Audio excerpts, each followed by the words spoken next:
भागवत भागीरथी स्वयं गंगा है। हमारे हिंदू वैदिक सनातन धर्म में तन की पवित्रता से अधिक श्रेष्ठ हृदय की पवित्रता है, और यही सार्थक भी है। तन कितना भी पवित्र हो, तन कितना भी सुंदर हो, तन कितना भी सुगंधित हो, पर मन मलिन है तो उस तन का कोई अभिप्राय नहीं। भगवान श्री कृष्ण को विष देने के लिए पूतना आई तो इतनी सुंदर लग रही थी कि ब्रजवासियों को तो एक बार लगा कि कहीं लक्ष्मी तो नहीं आ गई है। तन के सौंदर्य का कोई अभिप्राय नहीं है। आपका हृदय कैसा है, ठाकुर जी के लिए प्रधानता उसी में। तो कितनी बड़ी विडंबना है। संसार बाह्य भाव से रीझता है, पर ठाकुर जी भीतर के भाव से ही रीझेंगे। बाहर से आप कैसे भी हो, उससे उनका कोई अभिप्राय नहीं है। और क्षमा करें, इस सभागृह में संसार रीझे ऐसी कोई भी प्रक्रिया नहीं बताई जाती है। इस सभागृह में तो केवल भगवत संबंध और भगवत प्रसन्नता के ही भाव बताए जाते हैं, और उसी प्रसन्नता के लिए ये कथा श्रवण करते हैं। ताकि एक प्रकार से अगर आप हमसे कहें कि महाराज जी उद्देश्य क्या है, कथा क्यों सुननी चाहिए, ताकि कथा सुन के कुछ बदलाव हमारे जीवन में आए। तो भले ही कोई रीझे ना रीझे, पर राधा रमन लाल जी हमसे रीझ जाएं, इसके लिए कथा। इस सभा के अलावा आप किसी भी सभा में जाओ, वहां पर आपको ऐसा बनाया जाएगा कि आपसे दूसरा व्यक्ति प्रसन्न हो। शास्त्र आज्ञा करते हैं, श्रीमद् भागवत आज्ञा करती है, उदर भरणो जीवा। हम आप सब लोग संसार में केवल वही ज्ञान ले रहे हैं जिससे उदर भरा जा सके, जिससे हम अपनी भूख निवृत्त कर सके, अपनी इच्छाएं पूरी कर सके। हमारे कर्म भी ऐसे होते हैं कि दूसरे लोग हमारी प्रशंसा करें। हमारा घर भी ऐसा बनता है कि दूसरे लोग उससे रीझें। हमारी पोशाक भी ऐसी, हमारा व्यवहार भी ऐसा कि सब रीझें। पर भक्ति का मार्ग यही कहलाता है कि यहां पर दूसरे की चिंता नहीं, बस ठाकुर जी रीझें, ठाकुर जी प्रसन्न हो। बस हमसे हमारे श्री राधा रमन लाल प्रसन्न हो जाए, और कोई अभिलाषा नहीं। भोरी सखी जी का पद है श्री राधा वल्लभी संप्रदाय में, एक अद्भुत रसिक हुए। हमारे वृंदावन में रसिक होते ही सब सखी बन जाते हैं। महादेव भी आए तो सखी बन गए। अच्छा, गोपी का मतलब लोग कितना गलत निकाल लेते हैं। गोपी का मतलब केवल, यहां पे भी देखो, बाह्य आवरण से हम लोग गोपी को आंकते हैं। ऐसी कपड़े पहने घुमावदार, नीचे से ऊपर ऐसे पटका सा डाल ले, फिर उसके बाद अपने ऐसा श्रृंगार कर ले और गजरा वजरा लगा ले और लिए ठाकुर जी हाथ में डोले, समझो ये गोपी है। नहीं,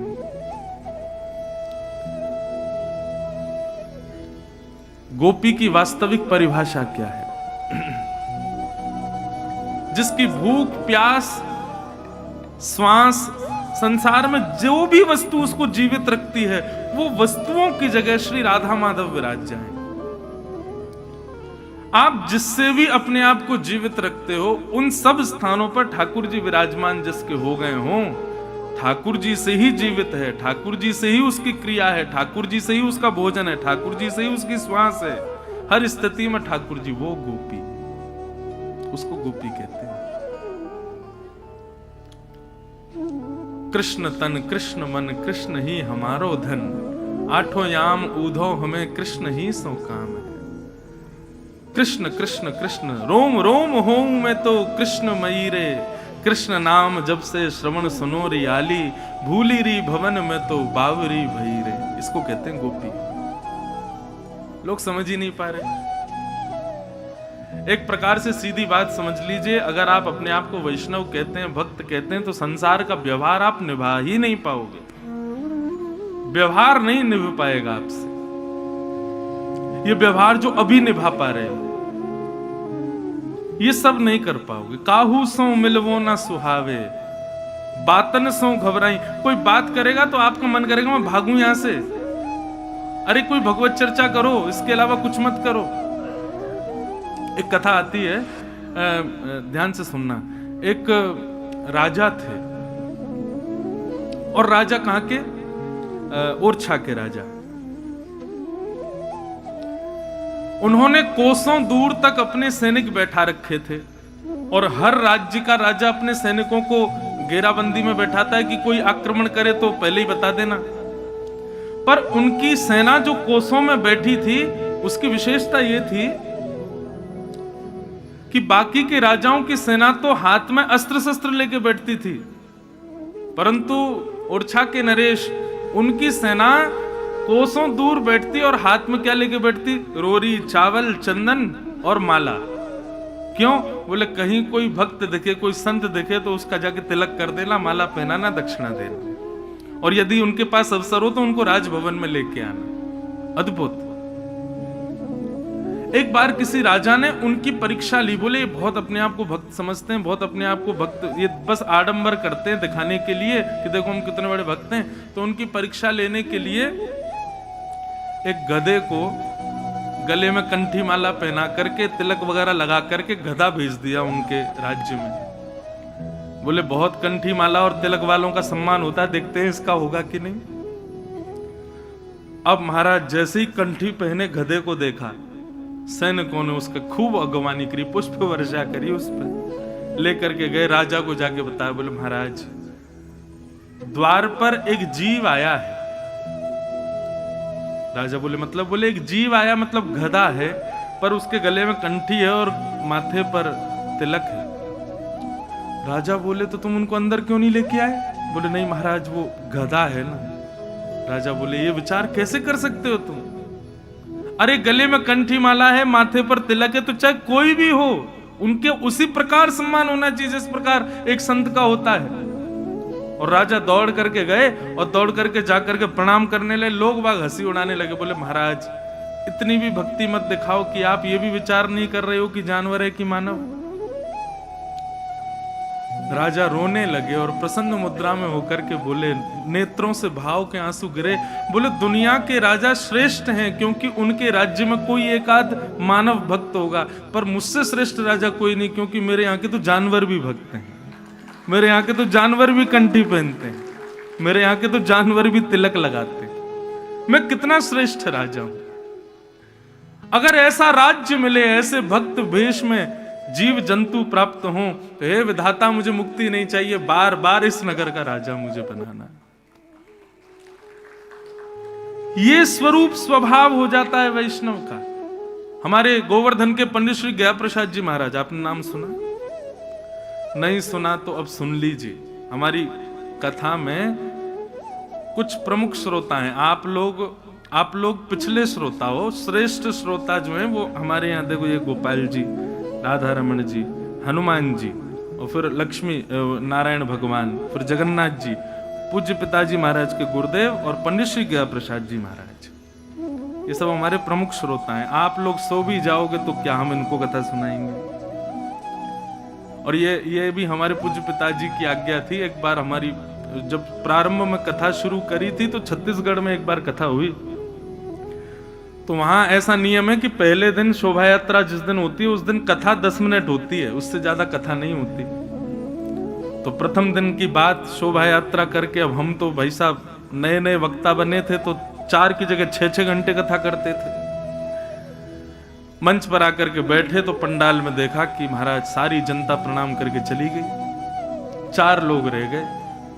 अब मैंने किसको कथा सुना यार, यहाँ तो सब चल। अब संकोच में यजमान हमसे कुछ कहे नहीं कि महाराज जी यहाँ नियम है कि पहले दिन कथा नहीं होती। अच्छा, छत्तीसगढ़ में भी सब जगह नहीं, कुछ कुछ जगहों पे ऐसा है। तो हम बोले कि भैया अब कथा क्या करें, यहाँ तो कोई भी नहीं है। तो मैं प्रणाम करके अपने कक्ष में चला गया। पिताजी को हमने फोन किया। पिताजी बोले भाई 3:30 हो रहे हैं, तुम्हारी कथा 3 बजे शुरू हो जाती है, तुम फोन कैसे कर रहे हो, कथा नहीं कर रहे हो? मैंने कहा पिताजी श्रोता ही नहीं है, 4 लोग बैठे हैं, अब उनको क्या कथा सुनाए। हमारे पिताजी ने उस समय एक बात कही, 2015 की बात है, जब शुरू की थी कथा। तो बोले फिर ये गोपाल जी, राधा रमन जी, हनुमान जी, जगन्नाथ जी, गुरु जी, इन सब के चित्रों को क्यों लाद के ले जाते हो अपने साथ, जब तुम इनको श्रोताओं में गिनते ही नहीं हो? तो इनको घर छोड़ के जाया करो, क्यों इनको संग लिए घूमते रहते हो? बोले भैया कोई नहीं आया तो कोई बात नहीं, ये हनुमान जी बैठे हैं, प्रभु चरित्र सुनवे को रसिया, गोपाल जी बैठे हैं, राधा रमन लाल जी बैठे हैं, गुरुदेव बैठे हैं, गया प्रसाद जी महाराज का चित्र है, इनको कथा सुनाओ। तुमको दूसरों से क्या फर्क पड़े, इनको कथा सुनाओ। ये हिलेंगे भी नहीं, ये एक टक होकर के तुम्हारी एक एक शब्द सुनेंगे। तुम 6 घंटा करो, 8 घंटा करो, ये नहीं हिलेंगे, तो इनको ही प्रमुख श्रोता मानो। और वो हमारी ऐसी कथा थी कि हमने 4 श्रोताओं में ही 6 घंटे कथा करी और इन्हीं को ही सुनाई। तो तब से हमारे प्रमुख श्रोता यही हैं। तो पंडित श्री गया प्रसाद जी महाराज, कभी गोवर्धन जाइए तो वहां उनकी कुटिया पर जरूर प्रणाम करना। तो पंडित श्री गया प्रसाद जी महाराज की स्थिति बड़ी ऊंची थी महाराज। बंधुओं, इन रसिक जनों को पढ़ा कीजिए, इनकी लीलाएं चरित्र सुना कीजिए, उनका अनुकरण किया कीजिए। तो पंडित श्री गया प्रसाद जी महाराज एक बार गोवर्धन में कहीं जा रहे थे, तो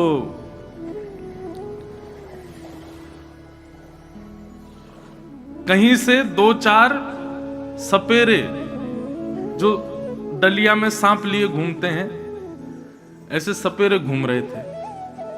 पर सपेरों ने नीचे धोती, ऊपर कुर्ता, सिर पर स्वाफा और ऐसे चंदन लगा रखा था।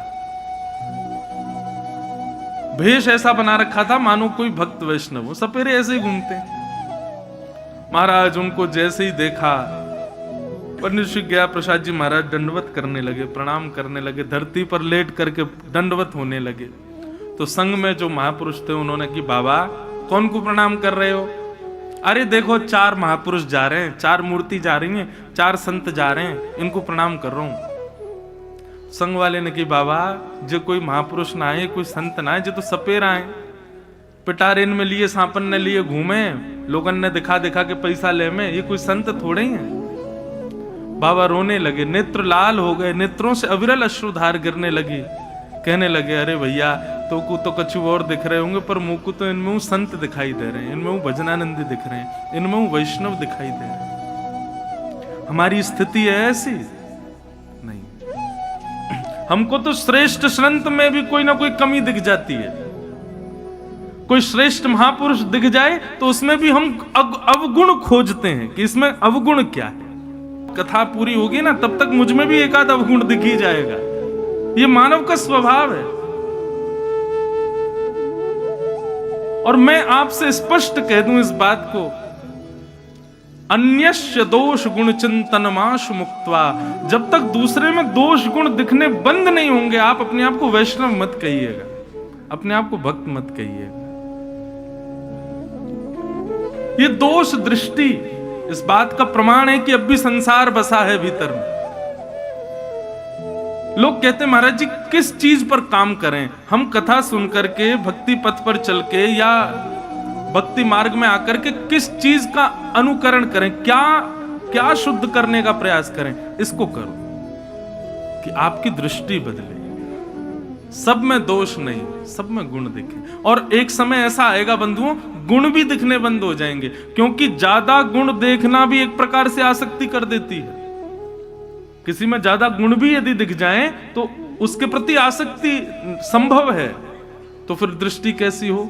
समत्व, सम, ना किसी के दोष पर घृणा, ना किसी के गुण पर रीझना, समत्व भाव। लेकिन प्रारंभ कहां से करो? अधिकतर गुण दिखे, यहीं से शुरू करो। उसी के लिए भजन, साधन, कथा, सत्संग, नाम जप, वृंदावन परिक्रमा, गोवर्धन परिक्रमा, इन सब का फल यही है कि आपकी दृष्टि बदले, आपका स्वभाव बदले। नहीं तो रावण जैसा कोई शिव उपासक नहीं था। ऐसे वेद मंत्रों का उच्चारण करता था, ऐसे अभिषेक करता था, ऐसा शंकर जी की आराधना करता था कि कोई नहीं कर सकता। पर क्या फायदा कि रावण रावण ही रहा। ये सब क्रियाएं हमारे भीतर बदलाव लाना, उसके लिए है। बोरी सखी कहती हैं, ऐसो दुख दी जो ही अमाई, ऐसो दुख दियो बिनु पद कंज छटा दृग देखे को सुहावे नाई। एक बात आपको बताएं बंधुओं, ये चतुर्विध पुरुषार्थ हैं, धर्म, अर्थ, काम और मोक्ष। इन चारों के चक्कर में जब तक आप पड़े हो तब तक आप एक सांसारिक व्यक्ति हैं, परंतु पंचम पुरुषार्थ के मार्ग के अनुगामी जैसे ही आप बनोगे, मतलब प्रेम, तो ये चारों आपका त्याग कर देंगे, आप केवल एक ही मार्ग पर चलोगे। एक प्रकार से वही बात हो गई कि नाव, दो नावों में पैर रख के पार करेंगे तो गिरेंगे, दो घोड़ों पे पैर रख करके चलोगे तो गिरोगे। अब चतुर्विध पुरुषार्थ का पालन करने वाला व्यक्ति कभी ना कभी उसका पतन निश्चित होगा, इसलिए एक ही पथ अपनाओ, वो है प्रेम। प्रेम मार्ग के अनुगामी ज्यादातर आपको श्रीधाम वृंदावन में दिखेंगे, जिनको धर्म से ज्यादा अभिप्राय नहीं। अब देखो इसका प्रमाण दें, ग्रहण काल, पूरे भारतवर्ष में ग्रहण पड़े तो सब जगह पर सब लोग भोजन नहीं बनाएंगे, कुछ नहीं करेंगे, एकांत में बैठ के नाम जप करेंगे या सोएंगे नहीं, आदि आदि सब नियम है ग्रहण के, बाहर नहीं जाएंगे, ऊपर नहीं देखेंगे। पर हमारे वृंदावन में तटीय स्थान चले जाओ, हरिदासियों के सुंदर संग करो, तो ग्रहण वाले दिन उनके यहाँ और सुंदर उत्सव होता है। क्यों? बोले चंद्र ग्रहण है, चंद्र के ऊपर दूसरा ग्रह आया इसलिए ग्रहण पड़ रहा है। परंतु उनका भाव ऐसा होता है, बोले श्री चंद्र कौन है? बोले चंद्र हैं श्री किशोरी जी, और उनके ऊपर दूसरा ग्रह नहीं आया है, श्री श्याम सुंदर ही सन्मुख विराजमान हुए, इसलिए ग्रहण का उत्सव मनाते हैं। वहां तो उत्सव होता है, भंडारा होता है ग्रहण पर। बहुत भाव ऐसे हमारे वृंदावन में कि आपकी बुद्धि घूम जाएगी, ये कैसे हो सकता है। अब एकादशी की कितनी महिमा, सब जगह महिमा एकादशी की कहते हैं। वैष्णवों को एकादशी 3 निष्ठा है वैष्णवों के लिए, तुलसी निष्ठा, एकादशी निष्ठा और नाम निष्ठा। पर हमारे वृंदावन के कई पथ के पथिक एकादशी भी नहीं करते। जगन्नाथपुरी में एकादशी नहीं होती, अब वृंदावन में एकादशी क्यों नहीं होती? उसके पीछे भाव क्या है? उसके पीछे भाव ये है, भैया कल हमने ठाकुर जी का भात का भोग लगाया, कल थी दशमी, और कल का प्रसाद थोड़ा सा बच गया और आज है एकादशी, तो कल जो ठाकुर जी को भोग धराया था, यदि कल वो भोग था तो आज भोग क्यों नहीं है? आज भी भोग है, हम आज पा सकते हैं उसको। इसलिए एकादशी के दिन कई वैष्णव जन हमारे वृंदावन में एकादशी नहीं करते, वो ठाकुर जी का प्रसाद है, सब पाओ। तो वृंदावन, कहीं कहीं वृंदावन के पथों में आप देखेंगे कि आपकी बुद्धि घूम जाएगी, ये कैसे संभव हो सकता है? क्योंकि यहां प्रेम पथ के पुजारी ज्यादा है, यहां धर्म अर्थ काम मोक्ष को मानने वाले लोग कम हैं, यहां प्रेम के अधीन रहने वाले अधिक हैं। अब वो कथा आती है कि भगवान को एक बार बुखार आ गया द्वारिकाधीश को, तो वैद्यों ने आकर के बताया कि यदि कोई भगवान का परम उपासक अपने चरणों की रज दे दे, माथे से लगा दी जाए, जिह्वा पे डाल दी जाए ठाकुर जी को, तो ठाकुर जी का बुखार ठीक हो जाएगा। सब ने मना कर दिया, प्रहलाद ने मना कर दिया, ध्रुव ने मना कर दिया, अनन्य भक्तों ने मना कर दिया, रुक्मणी आदि पटरानियों ने मना कर दिया। बोले हम अपनी चरण रज ठाकुर जी को नहीं दे सकते। क्यों? अरे भैया, जिनकी तरफ कमर करना पाप है उनको चरण रज देंगे हम? पाप लगेगा। नारद जी महाराज जैसे वृंदावन आए, गोपियों ने पूछा, नारद जी क्या बात है, दुखी क्यों हो? हमारा द्वारिकाधीश ठीक है ना, हमारो लाला ठीक है ना? नारद जी ने बताई, बोले द्वारिकाधीश तो बड़ी पीड़ा में है, और वैद्यों ने कहा है यदि कोई निरंतर द्वारिकाधीश का चिंतन करने वाला वैष्णव अपनी चरण रज देगा, तो उस चरण रज को माथे से लगाएंगे, जिह्वा पर रखेंगे, तब द्वारिकाधीश की पीड़ा ठीक होगी। अब आप ही बताओ, भला कौन भक्त ये पाप कर सकता है? अपनी चरण रज ठाकुर जी को कौन देगा? नारद जी का इतना कहना ही हुआ कि गोपियों ने जाकर के अपने चरण गीले किए यमुना जी में, और चरण रज को अपने पैरों से लिपेट करके, झाड़ करके, पोटली बना करके नारद जी को प्रदान कर दी, नारद जी को अर्पित कर दी। गोपियों ने विचार नहीं किया। नारद जी को प्रदान, नारद जी बोले कि आप अपनी चरण रज दे रही हो, आपको पता है इसका दुष्परिणाम क्या होगा? आपको नरक जाना पड़ेगा। भगवान को अपने चरण रज देना कितना बड़ा जघन्य पाप है। गोपियों का प्रेम, गोपियां कहती हैं नारद जी तुमने अभी अभी बताई कि हमारे लाला को बुखार आएगा और वैद्यन ने यही औषधि बताई है, हमारो लाला पीड़ा में रहे और हम या बात से डरते रहे कि हमें नरक नहीं जाना, हमें नरक नहीं जाना। ये हमारा प्रेम नहीं है। हम नरक जानो मंजूर करेंगे, लेकिन हमारे लाला को पीड़ा हो यह हमें कभी मंजूर नहीं है। यदि अपनी चरण रज देवे थे, लाला की पीड़ा दूर है रही है और हम नरक जाएंगे तो हमको नरक स्वीकार है, लेकिन अपने प्रेमी को कष्ट स्वीकार नहीं। तत्सुखे सुखित्वम, ये है ब्रज। यहां धर्म अर्थ काम मोक्ष के लिए कोई स्थान नहीं है। मोक्ष पूरा विश्व यही कहता है कि जितने दिन जिए खुश रहें, मर जाएं तो मोक्ष मिले, लेकिन हमारे वृंदावन के लोगों की मोक्ष की भी कामना नहीं है। एहो विधि ना तो पे अचरा पसार मांगू, जन्म जन्म दीजो याही ब्रज बसे हो। मोक्ष की भी कामना नहीं, केवल प्रेम, प्रेम प्रधान। ऐसे प्रेम को आप प्रशस्त करो, तब व्यास जी आपके हृदय को शांति मिलेगी। तब वेद व्यास जी ने भगवान के स्वभाव का वर्णन करते हुए जिस कथा को सुनने से कृष्ण से प्रेम हो, ऐसी श्रीमद् भागवत की रचना की। तब वेद व्यास जी के चित्त को शांति मिली और वेद व्यास जी ने अपनी कलम को गंगा जी में प्रवाहित कर दिया। बस इसके बाद अब कुछ और लिखना शेष नहीं है। इसलिए हर व्यक्ति को, हर वैष्णव पथिक को, हर भक्ति पथिक को श्रीमद् भागवत जी का आश्रय अपनी अंतिम श्वास तक भागवत जी का आश्रय कभी नहीं त्यागना चाहिए। नित्य भागवत जी का आश्रय रखो। भागवत जी स्वयं श्री कृष्ण है। भागवत जी की रचना हुई, वेद व्यास जी ने विचार किया अब इस भागवत को घर घर में जन जन तक कैसे पहुंचाया जाए, योग्य शिष्य प्राप्त हो। तब योग्य शिष्य के रूप में वेद व्यास जी ने अपने पुत्र श्री शुकाचार्य जी का स्मरण किया। सुखदेव जी अन्य किसी भाव में निर्गुण निराकार ब्रह्म की उपासना कर रहे थे, परंतु वेद व्यास जी ने श्रीमद् भागवत के सुंदर मंत्रों से उनको आकृष्ट किया और संपूर्ण श्रीमद् भागवत का ज्ञान श्री सुखदेव जी को अर्पित किया। पिता का एक धर्म होता है बंधुओं, जितने भी पिता बैठे हैं और जितने भी गुरु बैठे हैं यहां पर, गुरु का और पिता का एक धर्म है कि अपनी सद्वस्तु और अपने संपत्ति को पुत्र को नहीं देवे, पात्र को देवे।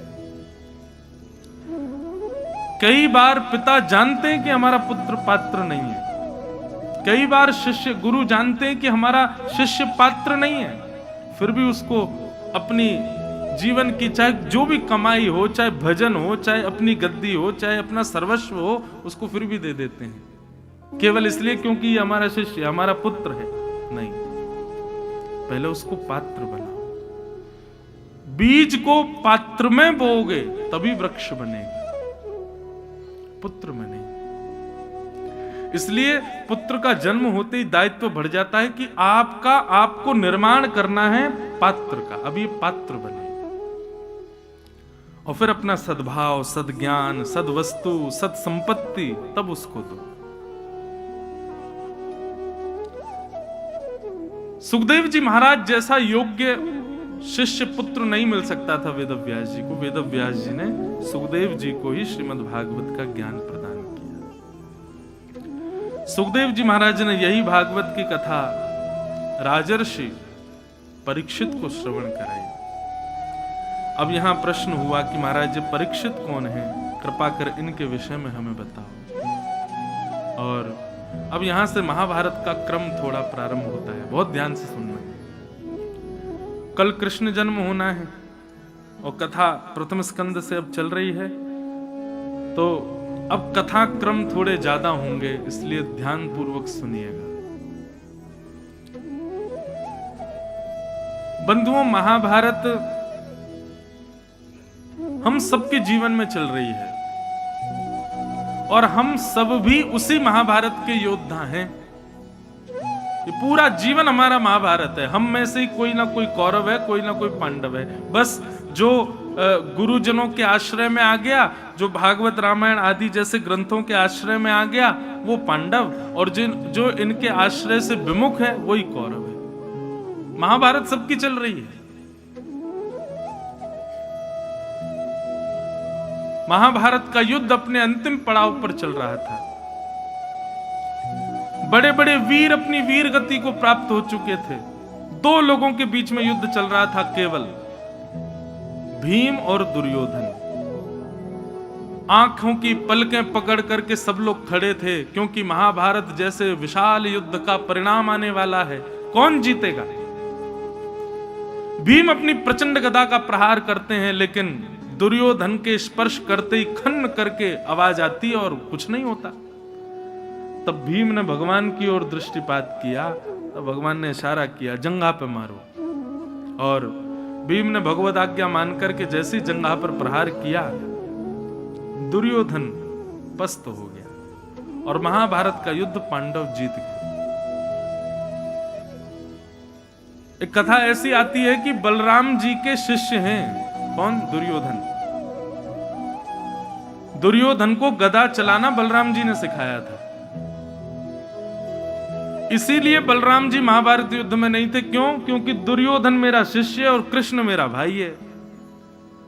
कृष्ण पांडव पक्ष में और दुर्योधन कौरव पक्ष में। मैं किस तरफ जाऊं, शिष्य के पक्ष में कि भाई के पक्ष में? तो निष्पक्ष होने के लिए श्री बलराम जी तीर्थ यात्रा पे चले गए, ताकि किसी पक्ष में जाना ही ना पड़े। लेकिन कथा आती है कि जैसे ही भीम ने दुर्योधन की जंघा पर प्रहार किया, देवताओं को लगा कि भैया ये महाभारत युद्ध में थोड़ा नमक मसाला डालो, कुछ तो हो। ऐसा कुछ हो कि ठाकुर जी को मैदान पे आना पड़े। नारद जी को भेज करके बलराम जी को यह समाचार दिलाया कि धर्म युद्ध महाभारत में जहां नाभि से नीचे प्रहार करना मना है, वहां कृष्ण की आज्ञा मान करके भीम ने दुर्योधन की जंघा तोड़ दी। समझ रहे हैं ना बात? बद्रीनाथ केदारनाथ की यात्रा पर बलराम जी महाराज थे, इतने में ही नारद जी आ गए। नारद जी ने आके कहा, जय हो बलराम जी की। बलराम जी बोले, अरे आओ नारद, कैसे हो? अच्छा, महाभारत युद्ध चल रहा है ना, उसका क्या परिणाम आ रहा है? बोले, महाराज क्या बताएं, आपके होते हुए इतना बड़ा महाराज धर्म विरुद्ध कार्य हो रहा है, क्या बताऊं आपको? बलराम जी बोले, क्या हुआ? बोले, बताइए, नाभि से नीचे प्रहार करना ये धर्म युद्ध का नियम है? बोले, नहीं, बिल्कुल नहीं, नाभि से नीचे प्रहार नहीं कर सकते। वो बोले, यही हुआ है, भीम ने दुर्योधन की जंघा तोड़ी है और आज्ञा दी है आपके छोटे भैया कृष्ण ने। बलराम जी महाराज तो माला झोली आदि पकड़ा दी नारद को। बोले, तुम यहीं रहो, अब मैं जाता हूं महाभारत में। ऐसा कैसे हो सकता है?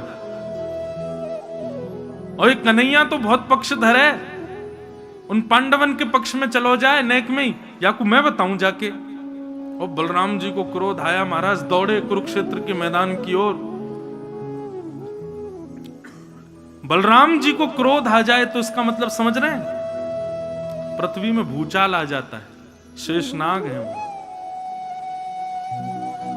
पांडव सब अपनी विजय का आनंद मना रहे थे, तभी देखा भूकंप आ रहा है, आकाश के बादल गरज रहे हैं महाराज, सूर्य अस्ताचल को जा रहे हैं। अर्जुन आदि बोले, भगवान ये सब क्या हो रहा है? ये मौसम क्यों बिगड़ रहा है? ये भूकंप क्यों आ रहा है? ठाकुर जी बोले, ऐसा लग रहा है जैसे शेषनाग कोपित हो गए। कहीं ऐसा तो नहीं है बलराम जी को किसी ने जाके समाचार कर दिया वो कहीं आ रहे हो? भैया बलराम जी क्रोधित हो गए तो मैं नहीं बचा पाऊंगा तुमको, हमारे बड़े भैया हैं वो। और तभी देखा कि महाराज हल मूसल लेकर के प्रचंड शरीर बलराम जी का और कुरुक्षेत्र की मैदान की ओर दौड़ रहे थे। भीम, अर्जुन, युधिष्ठिर सब भगवान के चरणों में, बोल प्रभु रक्षा करो, इनसे बचाओ। तो कहते हैं जैसे ही बलराम जी कुरुक्षेत्र के मैदान की ओर दौड़ रहे थे, ठाकुर जी बोले रुको हम जाते हैं। और यहां से ठाकुर जी ने दौड़ लगाई बलराम जी की ओर। आकाश में देवता सब बड़े प्रसन्न, बोले हाँ अब आएगा आनंद, अब ठाकुर जी आ गए मैदान में, अब कुछ, अरे सीधे सीधे सब खत्म हो रहा था, अब कुछ नया देखने को मिलेगा। ये देवता ऐसे ही करते हैं। वहां कंस देवकी को विदा करने के लिए जा रहा था तो आकाशवाणी कर दी, जिस बहन को तुम विदा कर रहे हो उसका अष्टम गर्भ तुम्हारा काल होगा। तलवार निकाल के मारने लगा, 7 बालक मरवा दिए देवकी के, 6 बालक। देवता ऐसे ही करते हैं। अच्छा, करते इसलिए नहीं है, ये विनोद की बात नहीं है, ठाकुर जी के सुंदर भावों से हम सब अवगत हों इसलिए ऐसा होता है, ठाकुर जी की लीला हमको दिखे। बलराम जी क्रोध में भर करके दौड़ रहे हैं कुरुक्षेत्र मैदान की ओर। कुरुक्षेत्र मैदान से ठाकुर जी दौड़ रहे हैं बलराम जी की ओर। पृथ्वी कांपने लगी, बोले अब प्रलय आ जाएगा, शेषनाग और नारायण दोनों में युद्ध होने वाला है। लेकिन जैसे ही बलराम जी समीप आए, ठाकुर जी ने अपने वेग को कम किया और दंडवत धरती पर लेट करके प्रणाम किया बलराम जी को। जैसे ही देखा प्रणाम कर रहे हो मेरो भैया, बलराम जी को तो क्रोध विरोध सब खत्म हो गया, हल मूसल दूर फेंक दिए और दौड़ करके गए, कन्हैया को उठा के हृदय से लगा लिया। इतने दिनान में मिलो लाला, ये लीला है ठाकुर जी की। क्या सीखा? कभी यदि किसी का क्रोध बढ़ रहा हो, आजकल का जमाना कैसा हो गया, आजकल के लोग कैसे हो गए, किसी का क्रोध बढ़ रहा हो तो उसमें और कपूर छिड़कते हैं कि और बढ़े और ज्वाला तेज हो। सामने वाला क्रोध कर रहा है तो जबरदस्ती आर्गुमेंट और बढ़ाएंगे उससे। थोड़ा विचार करो, कोई क्रोध कर रहा है, चाहे पत्नी हो, चाहे पति हो, चाहे माता हो, पिता हो, भाई हो, दोस्त हो, कोई भी हो, अगर उसका क्रोध बढ़ रहा है, आप थोड़े से झुक जाओ उसके आगे। ठीक है, आपको पता है कि ये गलत है, लेकिन अभी क्रोध में बात करने से बढ़ेगी बात, इसलिए अभी पहले इसको शांत करो। तो शांत के लिए क्या करें? बड़े लोगों के सबसे नाजुक स्थान होता है उनके पैर, पकड़ लो, झुक जाओ, और जैसे ही क्रोध शांत हो जाए तब बैठ के अपनी बात रखो। हम क्या करते हैं? माँ नाराज हो रही है तो माँ से और आर्ग्यूमेंट करेंगे और ज्यादा चढ़ेंगे उसके ऊपर, वही बात खराब होती है। आप लोग कहेंगे महाराज जी गृहस्थाश्रम में पत्नी नाराज हो तो पति को भी ऐसे ही करना चाहिए। कर लो, क्या बुराई है? थोड़ा ने शांत हो जाओ, सुन लो। अग्नि के लिए एक को तो जल बनना पड़ेगा ना, और दोनों ही अग्नि बन जाएंगे पूरा घर जल जाएगा। ठाकुर जी चरणों में गिर गए, बलराम जी का क्रोध शांत हो गया, और जैसे ही बलराम जी का क्रोध शांत हुआ तब ठाकुर जी बोले, क्यों इतना क्रोध कर रहे हो दाऊ दादा? लाला, ये तेरे भीम ने ठीक ना ही कियो, ये दुर्योधन की जंघा पे प्रहार कैसे कियो, यानी नाभि से नीचे प्रहार करनो मना है धर्म युद्ध में, यानी क्यों कियो? या कुछ छोड़ूंगा नहीं मैं, तू पक्षधर होगो, मैं पक्षधर नहीं हूं, मैं अभी हल मूसल से या को वध कर दूंगा। ठाकुर जी बोले क्यों? नाभि से नीचे प्रहार करने पर आपको इतनी पीड़ा क्यों हुई? बोले धर्म विरुद्ध है। अच्छा, ये धर्म विरुद्ध है? बोले हाँ। और भरी सभा में द्रौपदी को निर्वस्त्र करना वो धर्म विरुद्ध नहीं था भैया? उसमें आप, तब तो मैंने आपका क्रोध नहीं देखा, तब तो मैंने नहीं देखा कि आप हलमूसल लेकर के आए दुशासन के हाथ काटने के लिए, तब तो आप नहीं थे उस सभा में। बलराम जी मौन हो गए। बोले भरी सभा में एक अबला नारी को निर्वस्त्र कर रहे थे ये कौरव, तब भीष्म पितामह आदि ये सब योग्य होते हुए भीष्म पितामह एक आवाज निकाल देता, दुशासन की हिम्मत नहीं थी कि वो द्रौपदी का स्पर्श करे। लेकिन आप सब योग्य होते हुए भी शांत बैठे रहे, और आपको देख के तो मुझे आश्चर्य हो रहा है कि आप क्यों नहीं आए तब। आप इतनी धर्म के बड़े रक्षक बन रहे हैं, आपको भी तो पता था कि दुर्योधन दुशासन द्रौपदी को निर्वस्त्र कर रहे हैं, क्यों नहीं आए आप तब? और आज उसी दुर्योधन की जंघा पर प्रहार हुआ तो आप कह रहे हो कि धर्म विरुद्ध है। भैया हमारी एक बात सुन लीजिए, ऐसे धर्म विरोधी जो स्त्रियों का सम्मान नहीं करते, ऐसे धर्म विरोधी जो भरी सभा में एक अबला नारी के ऊपर अत्याचार करते हैं, ऐसे धर्म विरोधी जो गौ हत्या करते हैं, ऐसे धर्म विरोधी जो माता पिता का अपमान करते हैं, ऐसे धर्म विरोधियों के लिए यदि धर्म विरुद्ध कुछ करना पड़े तो वह भी धर्म है। ऐसे धर्म विरोधियों, इनके लिए हम यह विचार करेंगे कि धर्म का पालन हो, ऐसे धर्म विरोधियों के लिए। जब द्रौपदी के चीरहरण कर रहा था ना दुर्योधन, तब भीम ने प्रतिज्ञा ली थी। दुर्योधन बार बार कह रहा था दुशासन जल्दी निर्वस्त्र कर दो इसको, मेरी जंघा पर बैठा दो। तब दुर्योधन ने प्रतिज्ञा ली थी, तेरी जंघा पर द्रौपदी नहीं, एक दिन मेरी गदा विराजेगी। और आज दुर्योधन ने, आज भीम ने अपनी प्रतिज्ञा पूरी की। बलराम जी का क्रोध शांत हो गया, क्षमा मांगी। ठाकुर जी ने हृदय से लगा, नहीं भैया आप बड़े भैया हैं हमारे। बस मैं एक बात कहना चाहता हूं कि ऐसे धर्म विरोधियों के लिए धर्म के विरुद्ध भी जाना पड़े तो वह भी धर्म है।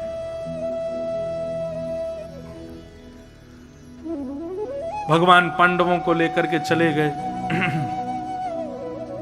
मैं एक कथा में एक प्रसंग कभी कभी कहा करता हूं कि पांडवों की इतनी रक्षा क्यों की ठाकुर जी ने? ऐसा क्या है पांडवों के पास? पांडवों के अंदर पंच गुण हैं और ये पंच गुण हम सब के अंदर होते हैं। और कौन कौन से पंच गुण? युधिष्ठिर, भीम, अर्जुन, नकुल, सहदेव, ये पंच पांडव हैं। युधिष्ठिर का गुण है धर्म, भीम का गुण है बल, अर्जुन का गुण है प्रेम, नकुल का गुण है बुद्धि और सहदेव का गुण है सौंदर्य। ये पंच गुण या फिर इन पांचों में से कोई भी एक गुण हम सबके अंदर होता है। बहुत सावधानी से सुनिए सब लोग। धर्म, बल, प्रेम, बुद्धि और स्वरूप।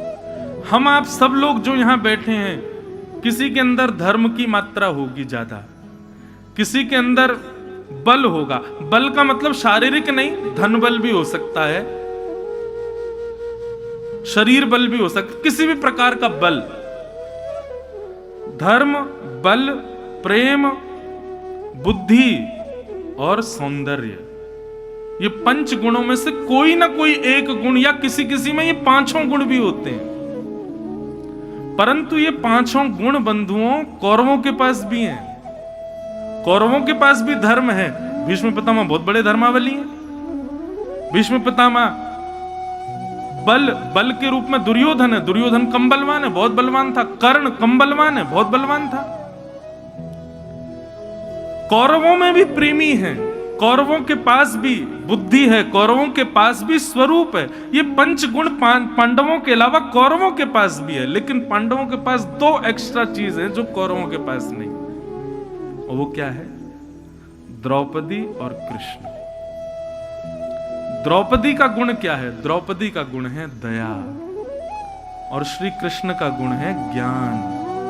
मतलब ये पंच गुण हमारे पास हैं, लेकिन दया रूपी द्रौपदी और ज्ञान रूपी कृष्ण नहीं है तो हम ही कौरव हैं। महाभारत युद्ध में हम परास्त हो जाएंगे। इसलिए आपके पास जो भी गुण है उसको सजोइए, लेकिन उसका श्रृंगार इन दो एक्स्ट्रा गुणों से कीजिए, ज्ञान और दया। बिना दया के ज्ञान आएगा ना तो भी अहंकार आ जाएगा। ज्ञान के साथ भी दया होने की जरूरत है, धर्म के साथ भी दया हो, बल के साथ भी दया हो। इसीलिए 5 पांडवों की एक पत्नी द्रौपदी है। द्रौपदी कोई स्त्री नहीं, उसका गुण है दया। तो इस चीज को याद रखिएगा, दया और ज्ञान, इन दो का होना बहुत जरूरी है। तभी आप महाभारत युद्ध जीत पाओगे। तो पांडवों के इसलिए रक्षक बने ठाकुर जी क्योंकि पांडवों के पास दया है। और दयावान जो व्यक्ति है, चाहे कितने भी गुण हो, उसके अंदर दया नहीं है तो ठाकुर जी उसके पास नहीं रह सकते। पर सर्वगुण संपन्न होते हुए भी दयावान है, निश्चित है ठाकुर जी उसका संग करेंगे, ठाकुर जी उसके रक्षक बनेंगे, उसके सारथी बनेंगे। तो पांडवों पर द्रौपदी है, मतलब दया है, इसलिए श्री कृष्ण उनके पास है। इसलिए अपने गुण के साथ दया लाओ जीवन में, तभी कृष्ण आएंगे। बिना दया के कृष्ण नहीं आ सकते।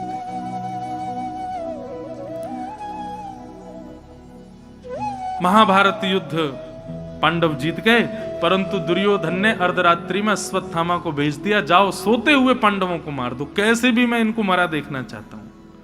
अश्वत्थामा मारने के लिए आया, लेकिन भगवान पांचों पांडवों को लेकर कहीं और चले गए। द्रौपदी के 5 पुत्र सोते रह गए, अंधेरे के कारण देख नहीं पाया और सोते हुए निर्दोष बालकों को मार दिया।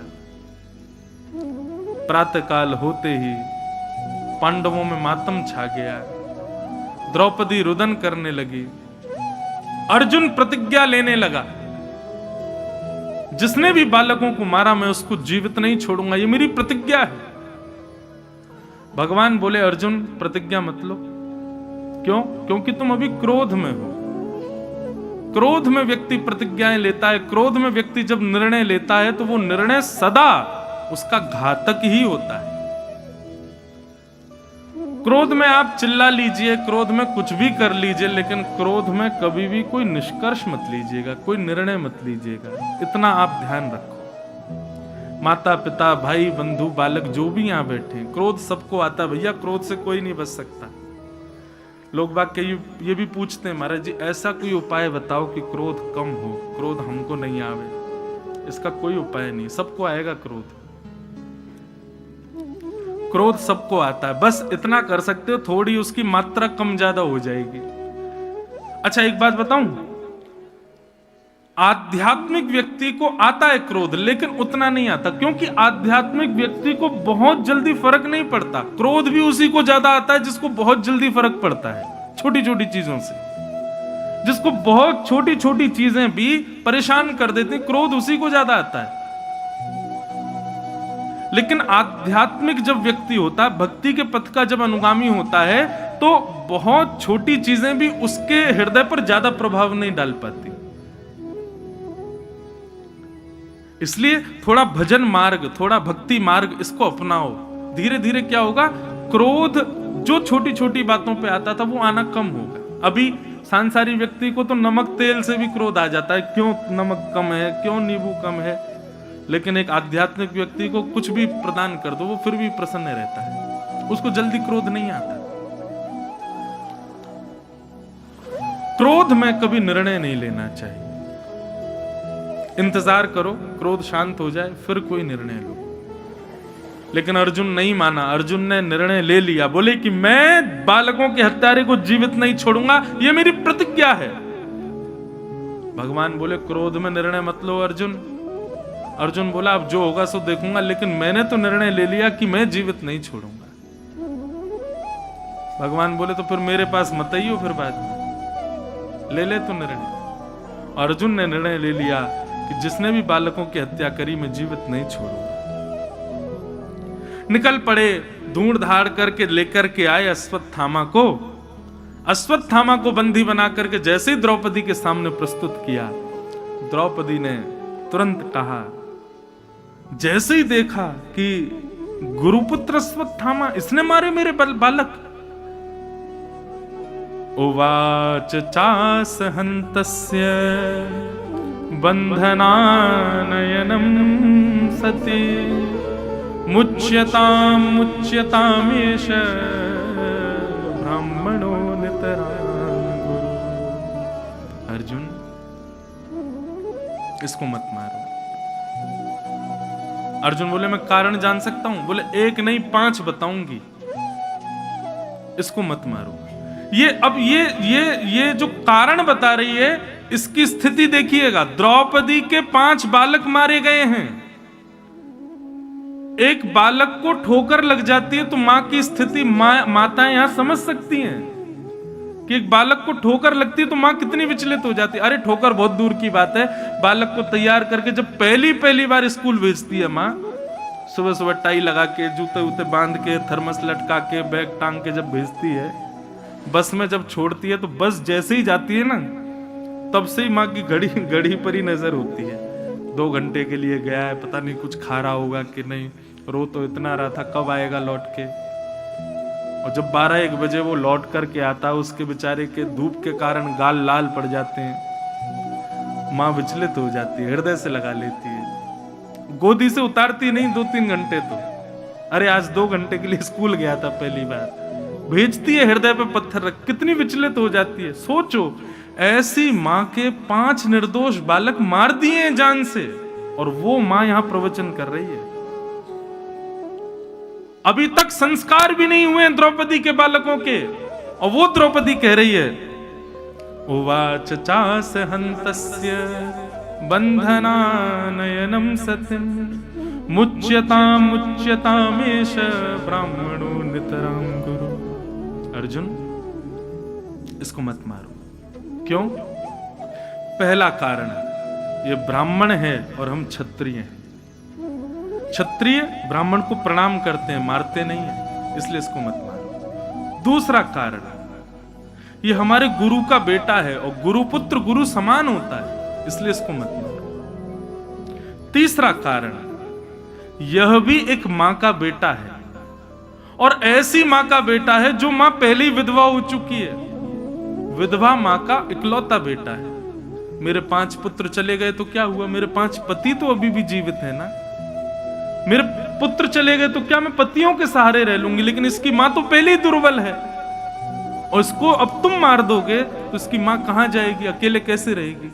और 5वीं बात, पुत्र के मरने की पीड़ा एक मां को कितनी होती है, उस पीड़ा से मैं गुजर रही हूं, वो पीड़ा मैं नहीं चाहती कि इसकी मां को हो, इसलिए इसको मत मारो। ये बात सुनकर के पूरी सभा स्तब्ध हो गई, लेकिन कोने में खड़े द्वारिकाधीश के नेत्र सजल हो, और दौड़ करके भगवान गए और द्रौपदी को हृदय से लगा दिया। बंधुओं, अनुकूल अवस्था में तो कोई भी निर्णय ले लेता है, अनुकूल अवस्था में तो कोई भी अपनी योग्यता दिखा देता है, लेकिन श्रेष्ठ वही जो प्रतिकूल अवस्था में भी स्वयं को संभाले।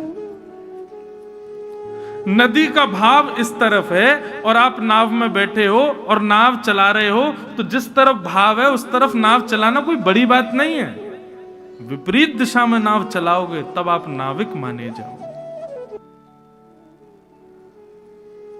हमारे जीवन में जब विपरीत अवस्था आती है, तब ठाकुर जी जरूर हमारी ओर दृष्टि करके देखते हैं कि अब देखूं ये क्या निर्णय लेगा, अब देखूं ये क्या करेगा, अब देखूं इसका अगला स्टेप क्या होगा। अनुकूल अवस्था में तो सब जीते हैं, सब आनंद कर लेते हैं, सब हंस लेते हैं, लेकिन विपरीत अवस्था में जो मुस्कुराए, तब ठाकुर जी कहते हैं हाँ ये है व्यक्ति। द्रौपदी के 5 पुत्र मर गए और वो हत्यारे के लिए कह रही है कि इसको छोड़ दो। भगवान बोले अब मैं तुमको क्या उपहार दूं द्रौपदी, बस इतना उपहार दे देता हूं, मेरा नाम कृष्ण, तुम्हारा नाम कृष्णा। निरीक्ष कृष्णापकृतम गुरु सुतम। भगवान ने द्रौपदी का नाम कृष्णा रख दिया। इसीलिए मैं कथाओं में कहा करता हूं, महामंत्र में हरे कृष्ण बोला करो। हरे कृष्णा आप जब बोलते हो तो द्रौपदी को याद कर रहे हो, हरे कृष्ण, क्योंकि कृष्णा द्रौपदी का नाम है। बाकी कई लोग कहते हैं महाराज जी अब कृष्णा बोलते आए अभी तक तो हमने इतने लाख जाप कर लिए तो क्या सब नहीं। भाव कुभाव अनख आलस हूं, नाम जपत मंगल दिस दस हूं। आपने कुभाव से भजाओ चाहे भाव से भजाओ, आपके भाव तो कृष्ण के लिए थे तो कोई गलती नहीं है, पर अब जब पता चल गया तो सुधार लो। कृष्णा नहीं कृष्ण बोलो। कृष्णा तो द्रौपदी का नाम, भगवान ने अपना नाम दे दिया द्रौपदी को, हृदय से लगा लिया। द्रौपदी के निर्णय में 5 बातें हैं। धर्मम न्यायम सकरुणम निर्विलीकम समम महत्। हर व्यक्ति को निर्णय लेते समय इन 5 बातों को याद करना चाहिए। सबसे पहली बात, मैं जो निर्णय ले रहा हूं वो अधर्म तो नहीं, धर्म का आदर्श होना चाहिए, धर्म। दूसरी बात, मैं जो निर्णय लूं उससे दोनों पक्षों को न्याय मिलना चाहिए। तीसरी बात, मेरे निर्णय में करुणा होनी चाहिए, मतलब दया होनी चाहिए। चौथी बात, मेरे निर्णय में समत्व होना चाहिए, पक्षपात नहीं होना चाहिए। और मेरे निर्णय में महत्व दिखना चाहिए निर्णय का, सबको लगे कि हाँ ये बिल्कुल सही निर्णय था। ये 5 बातों का ध्यान रख करके व्यक्ति को निर्णय लेना चाहिए। द्रौपदी ने कहा कि इसको मत मारो। अर्जुन अब सोच रहा है मैं क्या करूं। युधिष्ठिर की ओर देखा तो युधिष्ठिर बोले मैं भी द्रौपदी के पक्ष में हूं, मत मारो। नकुल सहदेव बोले हम भी द्रौपदी के पक्ष में। भीम बोले कि नहीं अर्जुन तू छोड़ दे, मैं मार दूंगा इसको, पर इसके तो वध होना ही चाहिए, बालकों का हत्यारा है। जब सब जगह से कोई भी निर्णय नहीं मिल पाया तब भगवान की ओर देख। यहां पर स्पष्ट लिखा है आलोक्य वदनम सख्य। कोने में खड़े हुए कृष्ण की ओर जब अर्जुन ने देखा तो भगवान ने अपनी मुंह फेर लिया। बोले अब क्यों आ रहा है मेरे पास। अर्जुन इधर आया तो भगवान ने इधर मुंह कर लिया, इधर आया तो ठाकुर जी इधर। बोले ऐसे मत करो ना। बोले मैं मना कर रहा था ना, क्रोध में निर्णय मत ले, फिर आएगा मेरे पास। एक बात कहें बंधु, जब भी हम जीवन में कुछ ऐसे असमंजस में जब पढ़ते हैं ना, तब एक इनर वॉइस अंदर से आती है, करो, नहीं नहीं ये ठीक नहीं, मत करो। अब पहचानना हमको है कि इनमें से ठाकुर जी की आवाज कौन सी है। और ये पहचान कब होती है, जब आप गुरुजनों के आश्रय में रहते हो, जब आप कथाएं श्रवण करते हो, सत्संग करते हो, तो आपके अंदर से एक पूर्ण विश्वास आ जाता है एक बात के प्रति कि ये ठाकुर जी की आज्ञा है, ये मुझे नहीं करना, ये ठाकुर जी आज्ञा कर रहे हैं। और उस समय भी हम ठाकुर जी की आज्ञा ना मान के जब हम करते हैं तब फिर जाते हैं हे भगवान ये क्या हो गया, हे राधा रमन लाल में तो बहुत बड़ा अपराध हो गया। भगवान कहेंगे तब मैं बोल रहा था कि मत करो, तुमने नहीं मानी मेरी, अब फंस गए। इसलिए भगवत आज्ञा आपको पता चले उसके लिए भी आध्यात्मिक पथिक होना बहुत जरूरी है। भगवान बोले अर्जुन मैं पहले मना कर रहा था, तूने मेरी नहीं मानी और निर्णय ले लिया, अब क्यों आया मेरी शरण में। बोले भगवान कृपा करो, बताओ मैं क्या करूं। ठाकुर जी बोले जो कहूंगा सो करेगा। बोले बिल्कुल बिना विचार किए करूंगा। भगवान बोले अब तू और फंस गया, क्योंकि मैं ऐसा निर्णय देने वाला हूं कि तू और असमंजस में आ जाएगा। और भगवान ने क्या निर्णय दिया, या तो श्री कृष्ण की शरण में आना नहीं, और यदि आ गए हो तो सदैव याद रखना अंतिम श्वास तक पहेली खेलते ही रहेंगे आपके संग। सीधे सीधे तो काम कभी ठाकुर जी करते ही नहीं है। कुछ ना कुछ आपको कहीं ना कहीं से आपका अहम मरता ही रहेगा, ऐसा कुछ ना कुछ होता ही रहेगा आपके साथ। और ये ठाकुर जी की लीला है। अर्जुन को क्या निर्णय दिया भगवान ने, बोले ब्राह्मण कैसा भी क्यों ना हो अर्जुन उसको मारना नहीं चाहिए, और बालकों का हत्यारा कोई भी क्यों ना हो उसको छोड़ना नहीं चाहिए। तेरे हाथ में, अब तू कर जो तुझे करना। अर्जुन बोला मैं आधा पागल था पहले, अब मैं पूरा हो गया हूं। ये कैसा निर्णय दिया है आपने। ब्राह्मण है इसलिए इसको मारना नहीं है, और बालकों का हत्यारा इसलिए इसको छोड़ना नहीं है। मैं क्या करूं नाथ। भगवान बोले अब तूने कहा था करिष्ये वचनम तव, आप जो कहोगे मैं करूंगा, कर। इसलिए भैया पहली आज्ञा ही मान लो ठाकुर जी की, दोबारा आज्ञा लेने के लिए जाओगे तो ठाकुर जी फंसाएंगे। जैसे हम लोग अपने लाल जी के साथ में कभी कभी क्या करते हैं कि कोई हमको बात पूछनी होती है ना, तो हम पर्ची उछालते हैं ठाकुर जी के आगे। 4 पर्ची बना देंगे और अपने ठाकुर जी के आगे चारों पर्ची रख देंगे, और रात भर वो पर्ची ठाकुर जी के शयन शैया पे रखी रहेंगी कि लाल जी रात भर में निष्कर्ष दे देना क्या करना चाहिए। सुबह हमारा हाथ उसी पर्ची पर जाए जो आपकी आज्ञा हो। सुबह जब ठाकुर जी का श्रृंगार होता है तो एक पर्ची खोलते हैं। अब देखो, मन में तो हमारे चल रहा था कि ये काम हमको करना है, पर ठाकुर जी के सामने से जैसी पर्ची हटाई तो उसमें आ गया नहीं करना। अब नहीं करना ये तो ठाकुर जी की आज्ञा, लेकिन मन कह रहा है कि करना है। अब हम ठाकुर जी को देख रहे हैं। कभी कभी क्या होता है, तो मैं क्या करता हूं, अच्छा चलो ठाकुर जी एक बार, आप शायद ये कहना चाह रहे हो कि 3 बार उछाल, 2 वोट जहां है उसको मानियो। तो कई बार हम ऐसा सोचते हैं कि लाल जी भी कहते अच्छा बेटा तू उछाल। अब तो जब दूसरी बार उछालूंगा तो क्या आएगा, हाँ करना है। अब और फंस गए, अब तीसरी बार में क्या आएगा, और तीसरी बार जब उछालते हैं तब फिर आ जाता है हाँ करना है। तब मैं समझ जाता हूं अब तो ये पक्का कह रहे हैं नहीं करना है, क्योंकि 2 वोट जहां गए वो काम नहीं, ठाकुर जी मना कर रहे हैं, पहली आज्ञा जो थी उसी को मानो। तो भैया श्री कृष्ण बड़ी पहेली हैं, इनकी शरण में आओ तो बहुत सोच समझ के आना, क्यों पूरा जीवन पहेली बना देंगे आपकी। पर वो आनंद है, वो सुख है, वो प्रेम वो बरसाते हैं। आपका कभी पद भ्रष्ट आपको होने नहीं देंगे। वो खेलेंगे आपके साथ, आपको परेशान करेंगे, पर आपको कभी गिरने नहीं देंगे। ये श्री कृष्ण का प्रमाण है। मुझे एक कथा याद आती है, एक बलराम दास नाम का भक्त था भगवान का, श्री जगन्नाथ जी के आगे रोज पद गाता था। उसके अब तो उस अप्सरा के संग रहने लगे, उसी के संगी घूमने लगे, उसी के संग समय व्यतीत करने लगे। पूरी जगन्नाथपुरी में हल्ला मच गया, बलराम दास जी का उस अप्सरा से संबंध है। इस बार पुजारियों ने मंत्रणा की, बोले कि अब की बार की जो जगन्नाथ यात्रा होगी उसमें बलराम दास की सेवा नहीं लेंगे हम। क्यों? अरे पदभ्रष्ट हो गया, अप्सरा का संग करता है, वैश्या का संग करता है, ऐसे व्यक्ति का हम लोग ठाकुर जी के सामने पदगायन करवाएंगे? सब जगह उसके नाम लेकर के सब लोग अवहेलना करते हैं उसकी। आज रथ यात्रा का समय था और बलराम दास जी उस वैश्या के साथ उसी के कक्ष में थे, लेकिन आज प्रातःकाल जैसे ही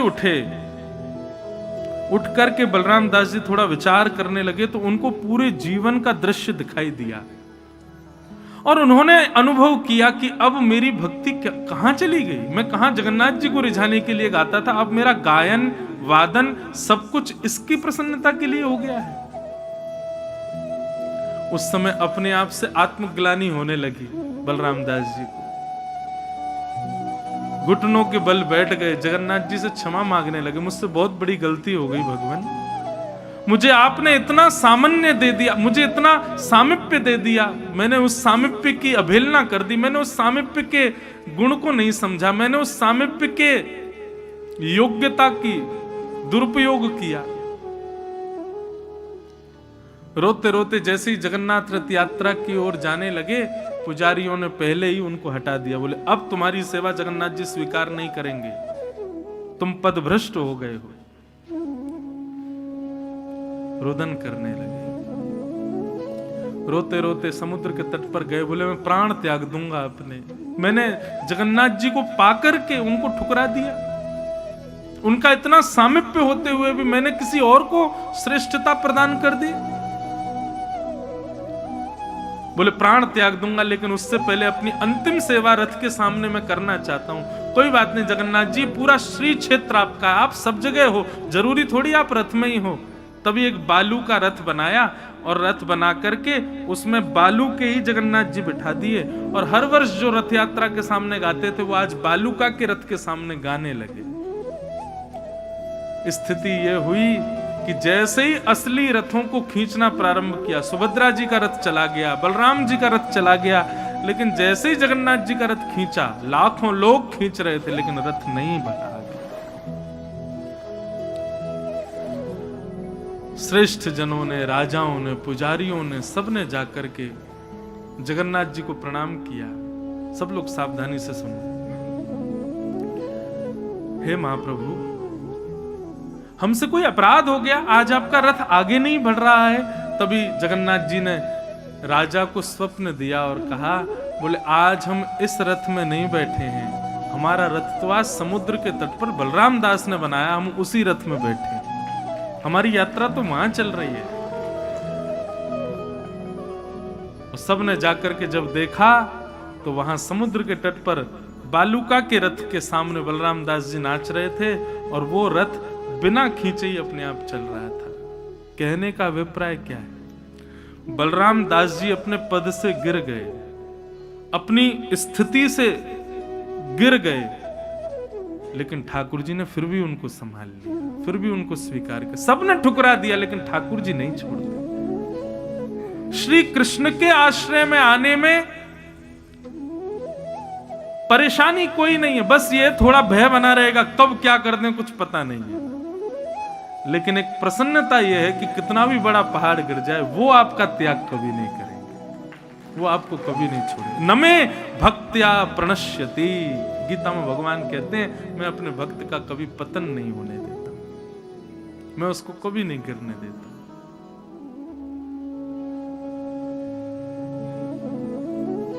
अर्जुन से कहा ब्राह्मण को मारना नहीं चाहिए और बालकों के हत्यारे को छोड़ना नहीं चाहिए, जाओ आज्ञा मानो हमारी, क्या करें, ब्राह्मण भी है बालकों का हत्यारा भी है। तभी भगवान की इस आज्ञा पर थोड़ा चिंतन किया और अर्जुन को पता चल गया मुझे क्या करना है। बोले क्या मतलब, इसको मुझे मृत्यु से भी बड़ा दंड देना है। और बंधुओं, संसार में मृत्यु से भी बड़ा दंड क्या होता है? भरी समा में अपमान। एक ख्याति प्राप्त व्यक्ति का, एक प्रतिष्ठित व्यक्ति का सबसे बड़ा दंड क्या है? मृत्यु दंड से भी बड़ा दंड है भरी सभा में अपमान। और गुरुपुत्र अश्वत्थामा की आधी मूछ, दाढ़ी, आधे केश और शिखा छेदन करके मणिम जहार मूर्धन्यम, उसके ब्रह्म तेज की मणि को निकाल करके संपूर्ण सभा के सामने अपमानित कर दिया। भगवान की ओर अर्जुन ने देखा, भगवान बोले हाँ यही। अब एक बार मारते तो मर गया, लेकिन अब ये जब तक जीवित रहेगा हर क्षण मरेगा, हर क्षण अपमान की ज्वाला में जलेगा, लेकिन मर नहीं पाएगा। यही सबसे बड़ा दंड था इसके लिए।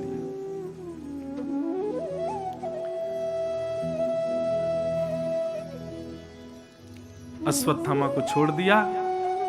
भगवान पांडवों को बोले अब सब व्यवस्थित हो जाओ, मैं द्वारिका को निकल रहा हूं। जैसे ही रथ में बैठकर के द्वारिका को प्रस्थान करने के लिए भगवान तैयार हुए, इतने में ही अश्वत्थामा ने विचार किया कि इन पांडवों ने मेरा इतना बड़ा अपमान किया, इनको जीवित नहीं छोड़ूंगा। इन पांडवों को तो मैं नहीं मार सकता, लेकिन ऐसा कुछ करके जाऊं कि पांडवों के बाद इंद्रप्रस्थ की गद्दी पर बैठने के लिए इनका कोई वंशधर ना बचे। और उसके लिए मुझे अर्जुन की पुत्र वधू जो गर्भवती है उसके गर्भ के बालक को मारना पड़ेगा, और तो कोई बचा नहीं है इनके यहां। और अभिमन्यु जो कि मर चुका है, उसकी विधवा पत्नी जो कि गर्भवती है, उसके बालक को मारने के लिए अश्वत्थामा ने ब्रह्मास्त्र छोड़ दिया। भगवान यहां जैसे ही द्वारिका की ओर आगे बढ़ने लगे, सब पांडव रुदन कर रहे थे। इतने में ही वहां आर्तनाद करती हुई दोनों भुजाएं उठाकर के दौड़ी द्वारिकाधीश की ओर और कहा कि हे नाथ, केवल आप ही जगतपति हो। पति शब्द का अर्थ होता है बंधुओं रक्षक, रक्षा करने वाला। आप भगवान के नाम के आगे देखिए, हर नाम के आगे नाथ, बद्रीनाथ, द्वारिकानाथ, श्रीनाथ, रंगनाथ, जगन्नाथ। नाथ शब्द का अर्थ क्या होता है? रक्षक। भगवान जगतपति हैं, जगन्नाथ हैं, जग के रक्षक हैं। वो रक्षा नहीं करेंगे तो कौन करेगा? दोनों भुजाएं उठा करके दौड़ी भगवान की ओर। हे नाथ मेरी रक्षा करो, हे जगतपति मेरी रक्षा करो। मैं भले ही मर जाऊं लेकिन मेरे गर्भ के बालक को बचा लीजिए ना भगवान। वहां पर अर्जुन भी खड़े हैं, युधिष्ठिर भी खड़े हैं, भीम भी खड़े हैं। चाहते तो किसी और के पास भी जा सकती थी, लेकिन उत्तरा और किसी के पास नहीं गई, सीधे ठाकुर जी के पास गई। मतलब और कोई मेरा रक्षक नहीं है नाथ, केवल आप। हमारे ऊपर विपत्ति आती है तो हम फिर भी बहुत सारे मार्ग ढूंढ के रखते हैं कि ये रक्षा, ये रक्षा, ये रक्षा। पर वैष्णव के लिए तो एक ही रक्षक है, हमारे ठाकुर जी, बस, और कोई नहीं। और किसी से मुझे उपेक्षा नहीं, किसी की अपेक्षा नहीं। उत्तरा जैसे ही भगवान की ओर दौड़ती हुई गई, भगवान और समस्त पांडव बाहर खड़े देख रहे थे। ठाकुर जी ने जैसे ही देखा कि ब्रह्मास्त्र इसको मारने के लिए आ रहा है, ठाकुर जी एक रूप से तो बाहर खड़े थे, दूसरे रूप से अंगुष्ठ मात्र बन गए, अदृश्य, किसी को दिखाई नहीं दिए, और श्वास नली से भीतर प्रवेश करके अपनी चक्रा नाम की गदा को ठाकुर जी ने लेकर के आकाश में इतनी द्रुत गति से घुमाया कि आकाश से आ रहे उस ब्रह्मास्त्र को नष्ट कर दिया और उत्तरा के गर्भ के बालक की रक्षा कर दी। बोलो भक्तवत्सल भगवान की। ताली बजाने वाली बात यह नहीं कि ठाकुर जी ने रक्षा की, अब जो ठाकुर जी ने किया उस पर ताली बजनी चाहिए। क्या? जब उत्तरा के बालक की रक्षा हो गई और आकाश में ब्रह्मास्त्र नष्ट हो गया, तो सब लोग ठाकुर जी की जय जयकार करने लगे। द्वारिकाधीश की जय, बाल कृष्ण लाल की जय, भक्तवत्सल भगवान की जय। भगवान बोले, अरे अरे अरे, क्या कर रहे हो आप लोग? बोले, भगवान आपने उत्तरा के बालक की रक्षा की, आपको दिखा कहीं? मैं कहीं गया? मैं तो आपके सामने खड़ा हूं। अरे मैंने रक्षा नहीं की है, ये उत्तरा के स्वयं के पातिव्रत बल ने, उत्तरा के भजन बल ने, उत्तरा के नैष्ठिक बल ने, उत्तरा के ही भजन धर्म ने उसकी रक्षा की है। जो व्यक्ति धर्म का पालन करता, भजन का पालन करता, आदि आदि सब क्रियाएं करता है, उसकी रक्षा स्वयं होती है, उसमें भगवान कोई पालक नहीं होते। मैंने रक्षा नहीं की है, जय जयकार करनी है तो उत्तरा की करो, उत्तरा के भजन ने उत्तरा की रक्षा की है। ये बात अच्छा नहीं, आपने बजा तो दी ताली, अब बताना क्यों बजाई? अरे भाई बात पूरी सुनो पहले। ताली इसलिए बजनी चाहिए कि ठाकुर जी का स्वभाव देखो। हमारा स्वभाव कैसा है? एक छोटी सी क्रिया करके भी पूरा श्रेय लेना चाहते हैं, लेकिन इतने विषम परिस्थिति में सब क्रिया करके भी वो श्रेय दूसरों को देते हैं। ये ठाकुर जी का स्वभाव। और इस स्वभाव को दूर खड़ी देख रही थी कुंती। कुंती के नेत्र सजल हो गए। कुंती बोली, बहुत चतुर हो आप, ये चतुर बनना कोई आपसे सीखे नाथ। उसके गर्भ में जाके उसकी रक्षा करके आए हो और पूरा श्रेय समाज को क्या दे दिया कि इसके भजन बल ने इसकी रक्षा की है, मैंने इसकी रक्षा नहीं की, मैं तो तुम्हारे सामने खड़ा हूं। ये नाथ, हम में एक लक्षण भी आ जाए ठाकुर जी का। मुझसे कोई पूछ रहा था कल परसों कि जीवन में व्यक्ति को आदर्श किसको मानना चाहिए। मैंने कहा भाई दुनिया में कोई आदर्श नहीं बन सकता, दुनिया में कोई आइडल बनाने योग्य कोई है वो हमारे ठाकुर जी, हमारे राधा रमन लाल जी, उन जैसा आदर्श कोई नहीं है भैया। ठाकुर जी के भक्त यदि बन रहे हो तो कुछ कुछ उनके स्वभाव जीवन में लाओ। भगवान कभी भी श्रेय नहीं लेते, क्रिया करके भी श्रेय दूसरों को देते, और हम बिल्कुल उल्टे हैं। कोई और कर जाए, हमने केवल हाथ लगा दो। कोई अभिषेक कर रहा हो शंकर जी का तो लोग बागों को देखा कर उस पर भी हाथ लगा देते, लेका धमू मिल जाए आपको। हमको सब पाने की इच्छा होती है, पर ठाकुर जी देते हैं, ठाकुर जी कभी नहीं लेते, ठाकुर जी प्रदान करते। ये गुण लाइए अपने अंदर, श्रेय दूसरों को दो, योग्य क्रियाएं करके भी अपना नाम हो, अपना बल हो, हम योग्य हैं। बंधुओं, कभी कोई आपकी बहुत प्रशंसा भी कर रहा हो ना, आपके गुण की, आपके बखान कर रहा हो, नेत्र बंद कर लो, हाथ जोड़ लो, कान तो बंद नहीं करोगे, अजीब लगेगा सबके सामने करोगे तो, पर नेत्र में बंद करके राधा रमन जी का स्मरण करके, नहीं नाथ ये मेरी बल नहीं है, मेरा योग्य, मेरे गुरु की कृपा है, ये सब आपकी कृपा है, ये आपका ही बल है भगवान, मैंने कुछ नहीं किया।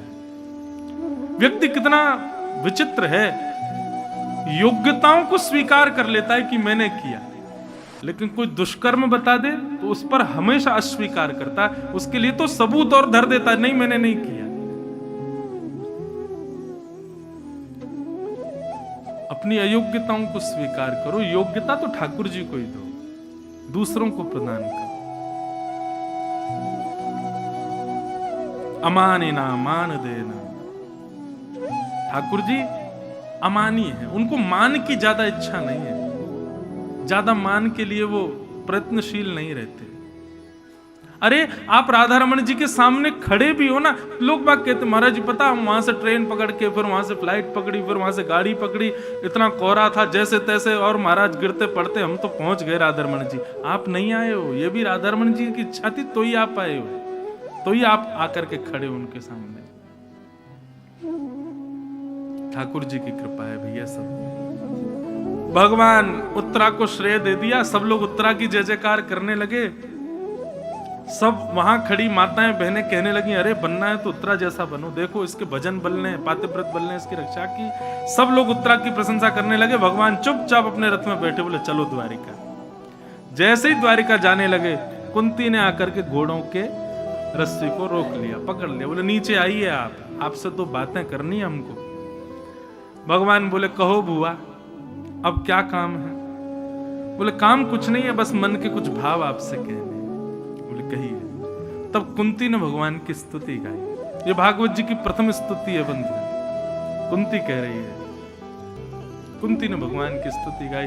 बोले मैं सब देख रही थी आपने क्या किया, ये आप भगवान हो, आपने उत्तरा के गर्भ में जाकर के उसके बालक की रक्षा की, वो पूरा श्रेय उसको दे दिया। ठाकुर जी बोले बुआ धीरे बोलो, कोई सुन ना ले। बोले ठाकुर जी आप ऐसे क्यों हो? भगवान सिद्ध कर रहे हैं। बोले नहीं मैंने कोई रक्षा नहीं की। भगवान उसको कहते हैं जो सबके भीतर बाहर सब जगह रहता है। मैं सब जगह दिखाई तो देता नहीं हूं बुआ। यदि आप मुझे परमात्मा कह रही हो तो मैं द्वारिका जा रहा हूं, इससे आपको पीड़ा नहीं होनी चाहिए, जाने दीजिए। भगवान तो सर्वत्र विद्यमान है। यदि मैं सब जगह हूं तो दिखता क्यों नहीं हूं? ठाकुर जी ने प्रश्न किया। उत्तरा उत्तर देते हुए कहती है मैं बताऊं आप क्यों नहीं दिखते? बोले बताओ। बोले माया जवनिका छन्न आज्ञा दोक्षजम अव्ययम न लक्ष्य से मूढ़ दृशा नटो नाट्य धरो यथा। बोले जिस प्रकार कठपुतली दिखती है उसको नचाने वाला नहीं दिखता। क्यों? बीच में एक पर्दा पड़ा होता है। यदि उस पर्दे को सदगुरु आकर के हटा दे तो सब भेद खुल जाए कि कठपुतली नाच रही है, हाथ ऊपर कर रही है, गिर रही है, रो रही है, लेकिन कराने वाला तो पीछे बैठा है। ठीक उसी प्रकार भगवान ये पूरा संसार चल रहा है, सब कठपुतली हैं और सबकी डोर आपके हाथों से बंधी है। आप इसलिए नहीं दिख रहे क्योंकि माया का पर्दा बीच में पड़ा है।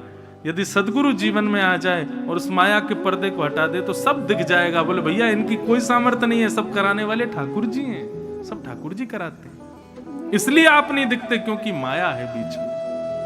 भगवान इस माया को सदगुरु दूर कर सकते हैं, वे गुरु ही कृपा करके इसको निकाल सकते हैं, हटा सकते हैं। आप तो सर्वत्र विद्यमान हो भगवान। इस प्रकार कुंती ने स्तुति गाई और अंत में कहा भगवान कुछ मांगना चाहती हूं, मुझे दे दीजिए। भगवान बोले मांगो, क्या चाहिए? आप यदि मुझे कुछ देना चाहते हैं तो एक ही वरदान दे दीजिए कि मेरे जीवन में इतनी विपत्ति आ जाए, इतनी विपत्ति आ जाए, संसार में जितने दुख दारिद्र विपत्तियां हैं सब मेरे जीवन में आ जाए। भगवान बोले बुआ ऐसा क्यों कह रही हो? विपत्ति क्यों चाहिए आपको? दुनिया के लोग सुख संपत्ति मांगते हैं, आप विपत्ति मांग रही हो। तब कुंती कहती है भगवान सुख संपत्ति आती है तो आप विस्मृत हो जाते हो, आपकी याद ज्यादा नहीं आती, लेकिन जब विपत्ति जीवन में आती है तो आंसू आते हैं, आपकी बहुत याद आती है, बार बार आपका स्मरण होता है। भगवान कृपा करो, इसलिए मुझे विपत्ति चाहिए क्योंकि विपत्ति में आपकी याद बहुत आती है। भगवान आप कृपा करो, मुझे विपत्ति दे दो भगवान। बंधुओं सामर्थ्य नहीं है किसी व्यक्ति की राधा रमन जी से जाकर के विपत्ति मांगे, ये तो केवल और केवल कुंती की सामर्थ्य है।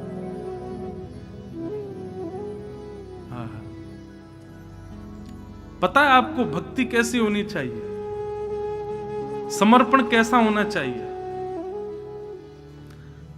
ये पटका हमने पहना है, इसकी अपनी कोई इच्छा नहीं। इसको चाहे तो गले में पहन लें, इसको चाहे तो कमर से बांध लें, इसको चाहे तो सिर पर पहन लें, इसको चाहे तो पैरों से रगड़ दें, इसको चाहे तो किसी और को पहना दें। ऐसा वैष्णव भक्त को होना चाहिए। ठाकुर जी जैसे चाहें वैसे हमारा जीवन निर्माण कर दें, हमारी कोई इच्छा ना रहे। आपके भीतर अब भी कोई इच्छा है, ठाकुर जी से आप प्रस्तुत कर रहे हो कि नाथ ऐसा ऐसा हो, तो निश्चित है अब भी वैष्णव नहीं हो। वैष्णव तो अधीन होता है, पराधीन होता है ठाकुर जी के। आपको जिसमें रुचि लगे नाथ वैसा करो। सूरदास जी कहते हैं, जैसे राखो तैसे रहूं, जानत हो सुख दुख सब जन के, मुख सो कछु ना कहूं। नाथ आपको सब पता है, हमारे सुख दुख क्या है, हमारी योग्यता किसमें, हमारी अयोग्यता। हम बताते क्यों हैं आपको कि हमको ये चाहिए? आप जैसे रखोगे नाथ हम वैसे राजी हैं। ये वैष्णवता है। कुंती ने भगवान की स्तुति गाई, भगवान ने कुंती पर कृपा की और ठाकुर जी आगे द्वारिका को प्रस्थान करने लगे तो युधिष्ठिर जी रुदन करने लगे। युधिष्ठिर जी के रुदन को देख करके भगवान फिर रुक गए, बोले अब तुम क्यों रो रहे हो? युधिष्ठिर बोले, बालद्विज सहन मित्र पृत भातृ गुरुद्वह नमेश्या निर्यान मोक्षा यापी वर्षा युता युतई। मैंने कितने बालकों को अनाथ कर दिया, कितनी माताओं को विधवा कर दिया। मतलब एक तो होता है कि गलती करने से पहले सोचना कि मैं गलत तो नहीं कर रहा, और एक होता है गलती पूरी हो गई अब रो रहे हैं कि हमने गलत कर दिया। दोनों में कौन श्रेष्ठ है? गलती करने से पहले थोड़ा संभले कि कहीं मैं गलत तो नहीं कर रहा। जो अर्जुन को हुआ था, महाभारत युद्ध से पहले ही घबरा गया, भगवान के आगे बैठ गया, बोले प्रभु बताओ मैं क्या करूं। भगवान ने गीता का ज्ञान दिया और अर्जुन ने फिर युद्ध किया। पर युधिष्ठिर की स्थिति में तो उल्टा है, अब सब हो चुका, अब रोने से क्या फायदा। कहा होत पछताए जब चिड़िया चुग गई खेत। अब क्या करोगे? पर भैया ऐसी स्थिति में जब फंस जाओ,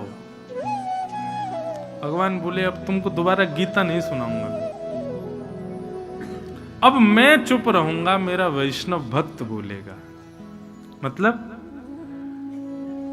कोई आप क्रिया करने से पहले घबराहट हो तो ठाकुर जी के आश्रय में जाओ, ठाकुर जी आपको बताएंगे क्या करना है। पर क्रिया बिगड़ गई, अब ठाकुर जी के पास जाओगे तो लाठी पड़ेगी। अब किसके पास जाओ? अब तो किसी भक्त के पास जाओ, अब तो किसी वैष्णव संत के चरणाश्रित हो जाओ। वो अनुग्रह यदि कर दें, वो कृपा यदि कर दें तो बात बन सकती है। इस बहुत बड़ी बात है, इसको नोट कर लीजिएगा।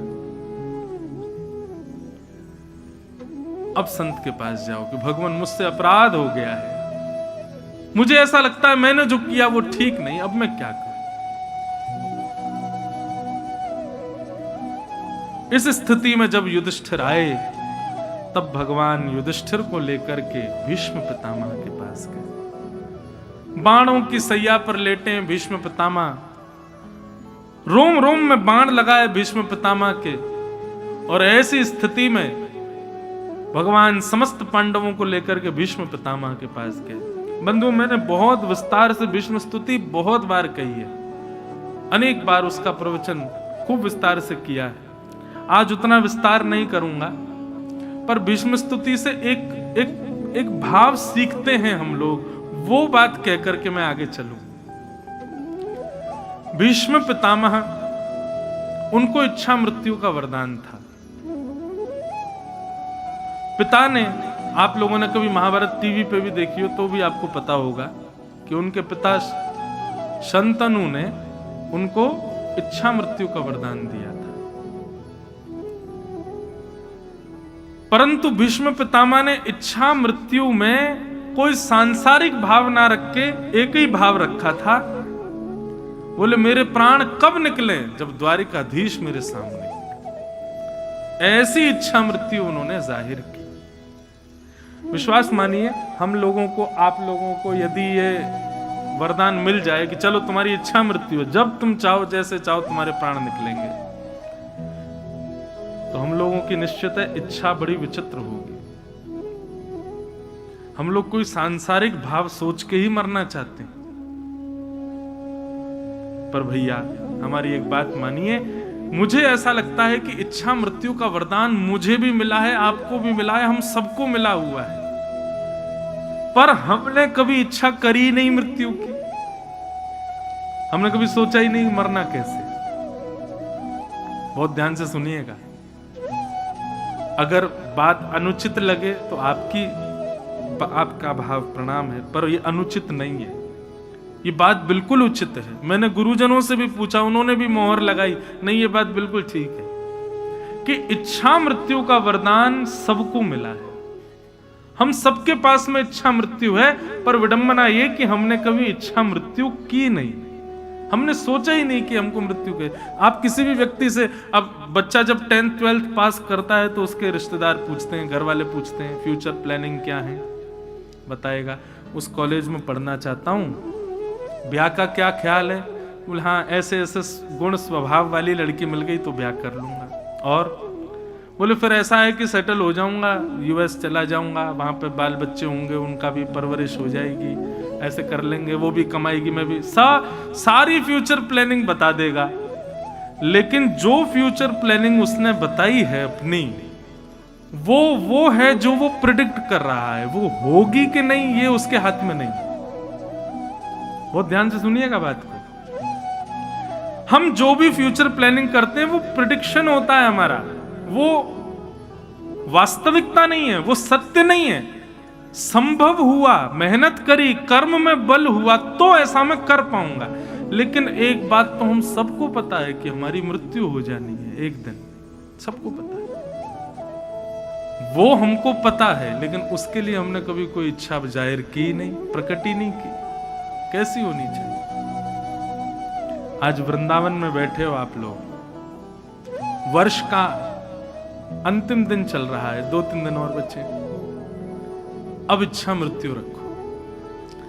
अब अगर आप बिहारी जी जाओ, राधा रमन जी जाओ, राधा वल्लभ जी जाओ, तो अभी तक तो फैक्ट्री मांगी थी, बच्चे मांगे थे, आदि आदि क्या क्या मांगते हम भगवान से, पर हमारी एक बात मान लेना, अब इच्छा मृत्यु मांगना कि हे भगवान नाथ, हमें और कुछ नहीं चाहिए आपसे।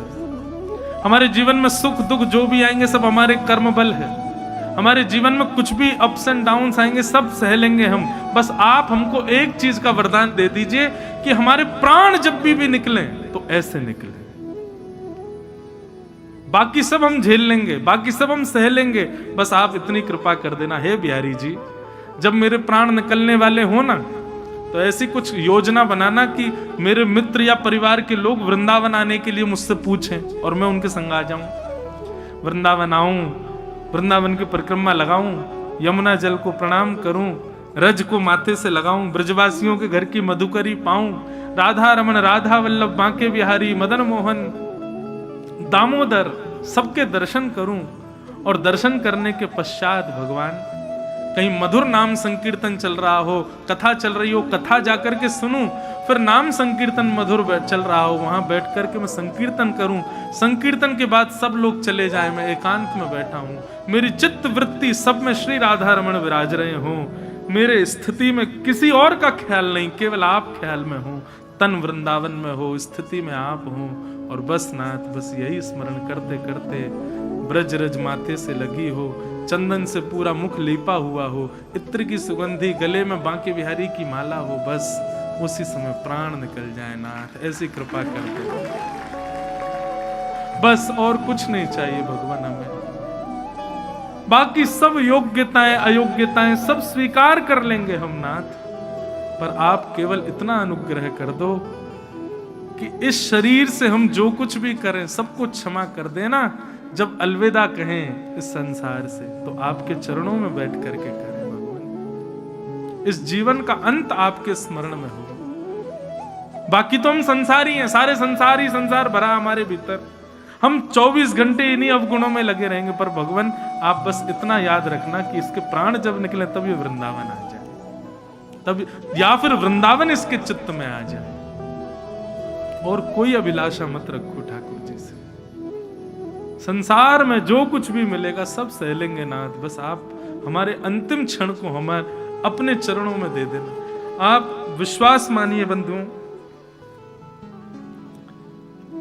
और तो मैं बालक ही हूं, ज्यादा कुछ तो बड़ी बड़ी बात नहीं करूंगा, पर मुझे ऐसा लगता है कि इस व्यासपीठ की इतनी योग्यता तो है, योग्यता तो बहुत है, पर व्यासपीठ पर बैठा एक बालक ही है ना, मैं तो अयोग्य ही हूं, पर हाँ इतनी योग्यता इस व्यासपीठ पर बैठ के मुझे भी मिल जाएगी कि ये अंतिम सत्य आप सब यदि अभी प्रेडिक्ट कर लोगे तो निश्चित पूर्ण होगा।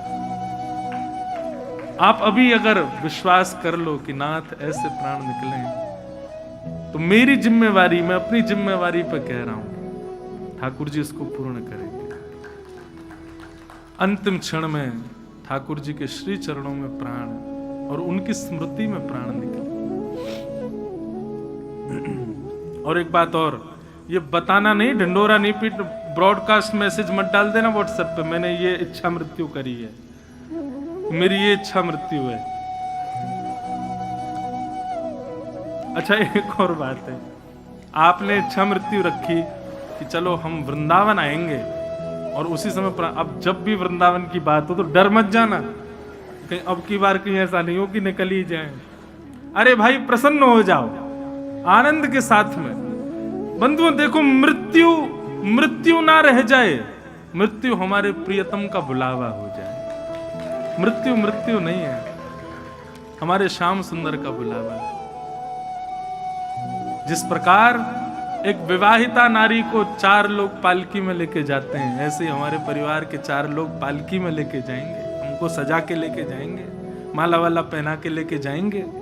और वो चिता नहीं है, वो विमान है, उस विमान पर हमको पहुंचा दिया जाएगा। और वो विमान जैसे ही वेग भरेगा, तुरंत श्याम सुंदर आएंगे और हमारा हाथ पकड़ के अपने संग ले जाएंगे। मृत्यु से भयभीत मत होइए, मृत्यु अकाट्य सत्य है संसार का, उससे भयभीत क्यों होना। मैंने भीष्म पितामह की स्तुति इतनी विस्तार से गाई है कि ये मुझे प्रसाद भीष्म पितामह से मिला। हर व्यक्ति इच्छा मृत्यु रखे और फिर निश्चिंत हो जाना बस। अब ठाकुर जी आपको एक जिम्मेवारी दे रहे हैं हम, बस बाकी जीवन में जो होगा हम सब सह लेंगे। आपकी जिम्मेवारी केवल इतनी है, मेरे प्राण आपके चरणों में ही निकलने चाहिए और कहीं नहीं। मैंने कितनों को देखा है बंधुओं इस प्रकार प्राण त्यागते हुए।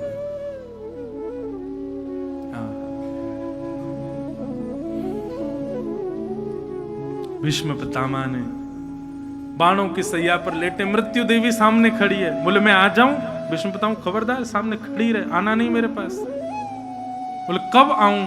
बोले जब त्रिभंग लली श्याम सुंदर मेरे सामने आ जाएं, उनके कटाक्ष नेत्रों को मैं देख लूं, वो मधुर मुस्कुरा जाएं, उनसे 4 बातें मेरी हो जाएं, वो मेरे चित्त में रोम रोम में बस जाएं, बस उसी समय मेरे प्राण ले लेना।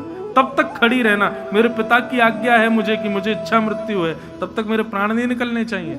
वास्तव में तो भगवान कब के द्वारिका चले गए थे, लेकिन ये भगवान को बार बार रोका जो जा रहा था ना, ये मृत्यु देवी रोक रही थी। बोले आइए पहले भीष्म पितामह को दर्शन दो भगवान। अब ठाकुर जी जैसे ही आए, भीष्म पितामह के नेत्र सजल हो गए। त्रिभंग लली श्याम सुंदर शंख चक्र गदा पद्म धारण करके सामने खड़े हैं।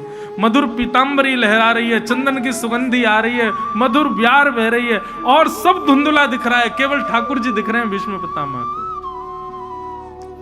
तभी पांडवों ने सोचा कहीं ये देखते देखते प्राण न त्याग दें, जाओ चरणों में बैठो इनके। पांडवों ने चरणों में प्रणाम किया और भीष्म पितामह ने उनको 5 धर्म बताए, दान धर्म, राज धर्म, मोक्ष धर्म, स्त्री धर्म और भगवत धर्म। दान धर्म बताया, बोले कि भैया दान, सबसे बड़ा दान क्या है संसार में? 2 दान सबसे बड़े हैं। एक तो अभयदान, अभयदान का मतलब है कि आपसे किसी को भय नहीं है, आपसे सब निर्भीक हैं, ये सबसे बड़ा दान अभयदान। और दूसरा दान है ज्ञान का दान। लेकिन ये ज्ञान का दान भी ऐसी सबको परोसते मत रहो, जो मिले उसको बैठ, आए सुन यहाँ पे बैठ, हम कथा सुन के आए हैं, तेरे को बताएं 4 बात नहीं, जो योग्य हो उसी को बताओ।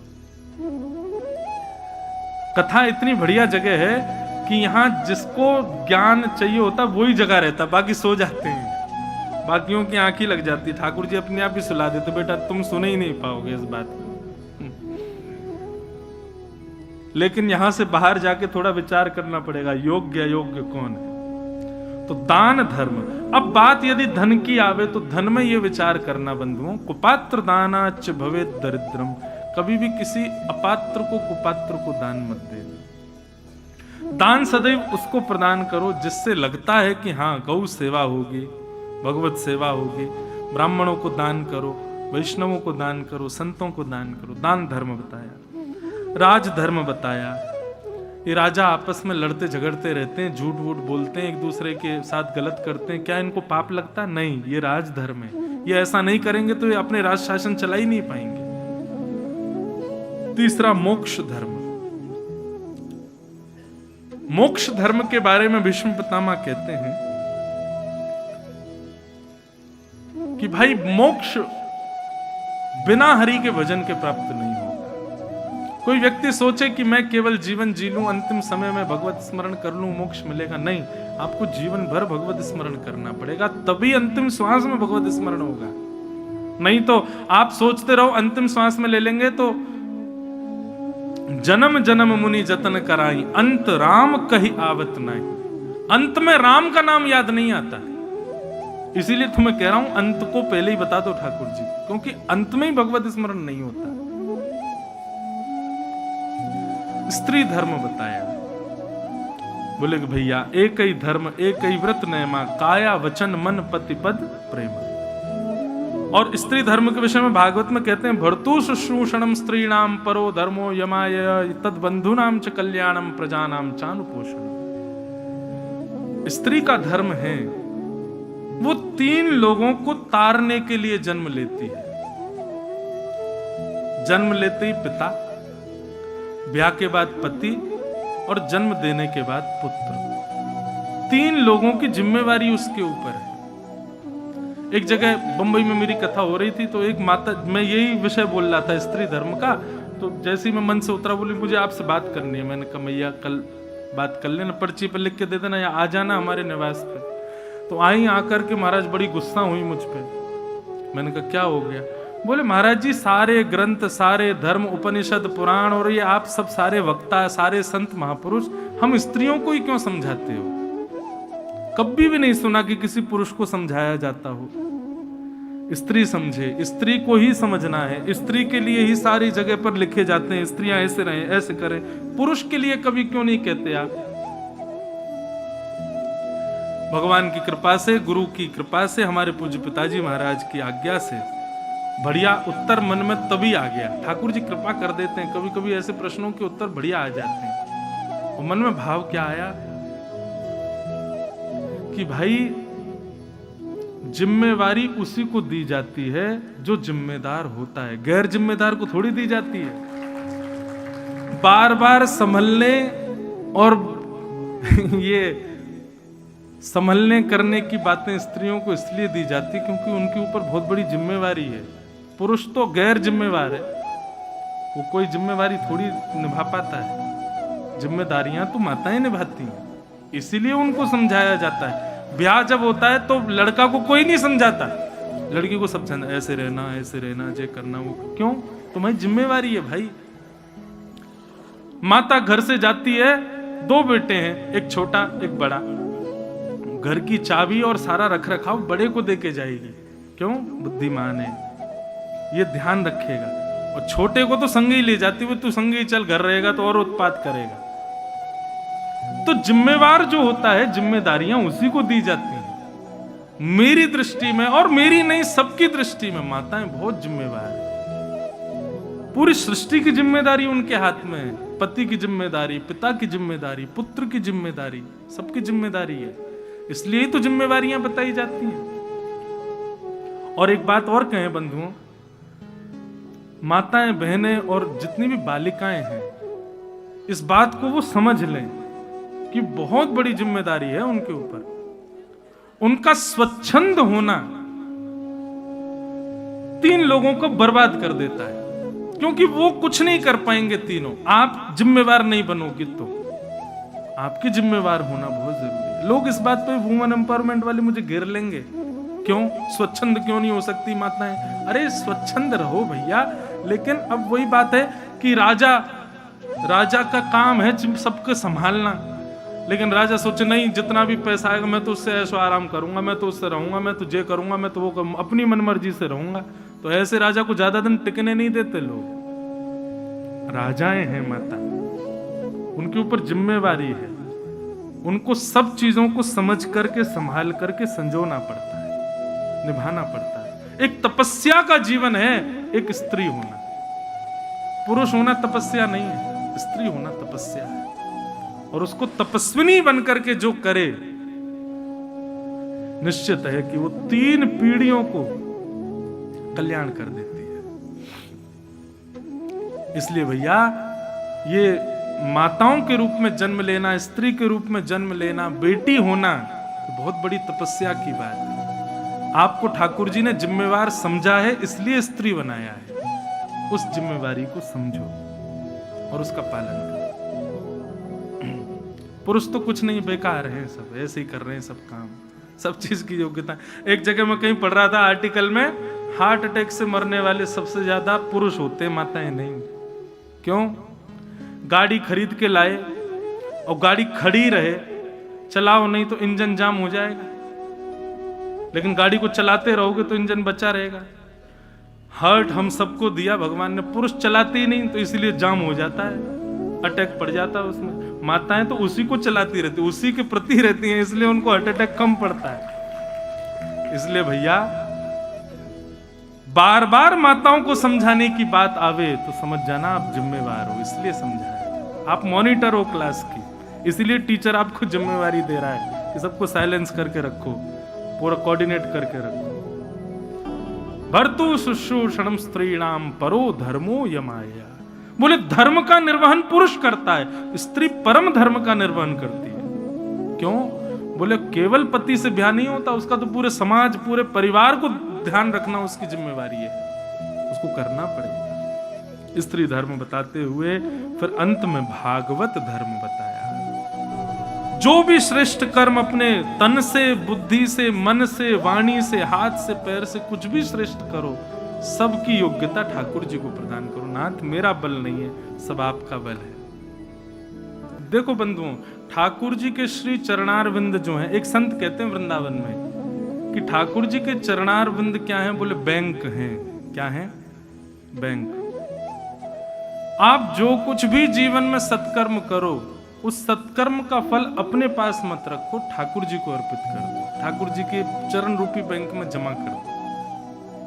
तो बोले उसका फल क्या होगा? बोले जिस प्रकार घर में तंगी आ जाने पर आप बैंक से धन निकाल करके उस परिस्थिति से बच के निकल जाते हो, ऐसे ही अपने जीवन के सारे पुण्य ठाकुर जी के चरणों में अर्पित करते जाओगे, तो कभी यदि जीवन में बहुत बड़ा संकट आ गया या आपसे कोई अपराध ऐसा बना कि महाराज तुरंत मृत्यु हो गई और आपको नरक जाना पड़ा, लेकिन आपने जितने भी पुण्य किए थे वो सब ठाकुर जी के चरणों में अर्पित कर दिए, तो जो नरक जाने के लिए आपको तैयार कर रहे थे यमदूत, आपके द्वारा अर्पित किए गए सारे पुण्य ठाकुर जी के चरणों से मुक्त हो जाएंगे और नरक का द्वार बंद करके भगवत धाम की प्राप्ति करा देंगे। इसलिए भैया, जो कुछ भी करो, नाम जप करो, साधन करो, संतों को प्रणाम करो, परिक्रमा करो, हर स्थिति के बाद जल लो हाथ में, जल नहीं है तो ऐसे ही भाव रख लो और नारायणाय समर्पयामि, श्री कृष्ण चरणार्पणमस्तु, सब भगवान को अर्पित करो, ठाकुर जी को अर्पित, अपने पास मत रखो। पुण्य का क्या होता है बंधुओं? जैसे ही आपने कोई पुण्य किया और आप बाहर निकलती, किसी ने आपकी प्रशंसा कर दी, पुण्य खत्म। आपने कुछ पुण्य किया और कलकत्ता पहुंचते ही आपने बहुत भोग भोग लिए, पुण्य खत्म। लेकिन ठाकुर जी के पास जमा करते रहोगे तो फिर जो संचित है वही भोगोगे। एक्स्ट्रा जो आप कमा रहे हो वो ठाकुर जी अपने पास जमा करके रखेंगे। कभी विषम परिस्थिति आई तो उस विषम परिस्थिति में वो जो ठाकुर जी को अर्पित किया गया पुण्य है वो आपकी रक्षा करेगा। इसलिए भैया, भगवत चरणारविंद में सब कुछ अर्पित करो। इस प्रकार भागवत धर्म का निरूपण करते हुए श्री भीष्म पितामह ने भगवान की स्तुति गाई, जिसको भीष्म स्तुति कहते हैं। भीष्म स्तुति गाते हुए कई भाव भीष्म पितामह ने कहे।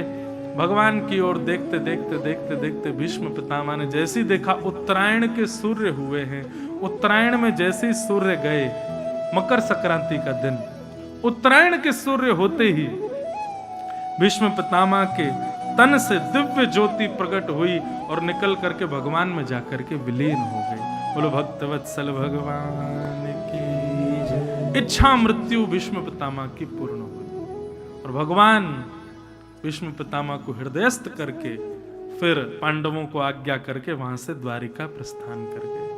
अब हम कथा क्रम थोड़ा शीघ्र करें, क्रम थोड़ा जल्दी जल्दी आगे तक पहुंचा दें।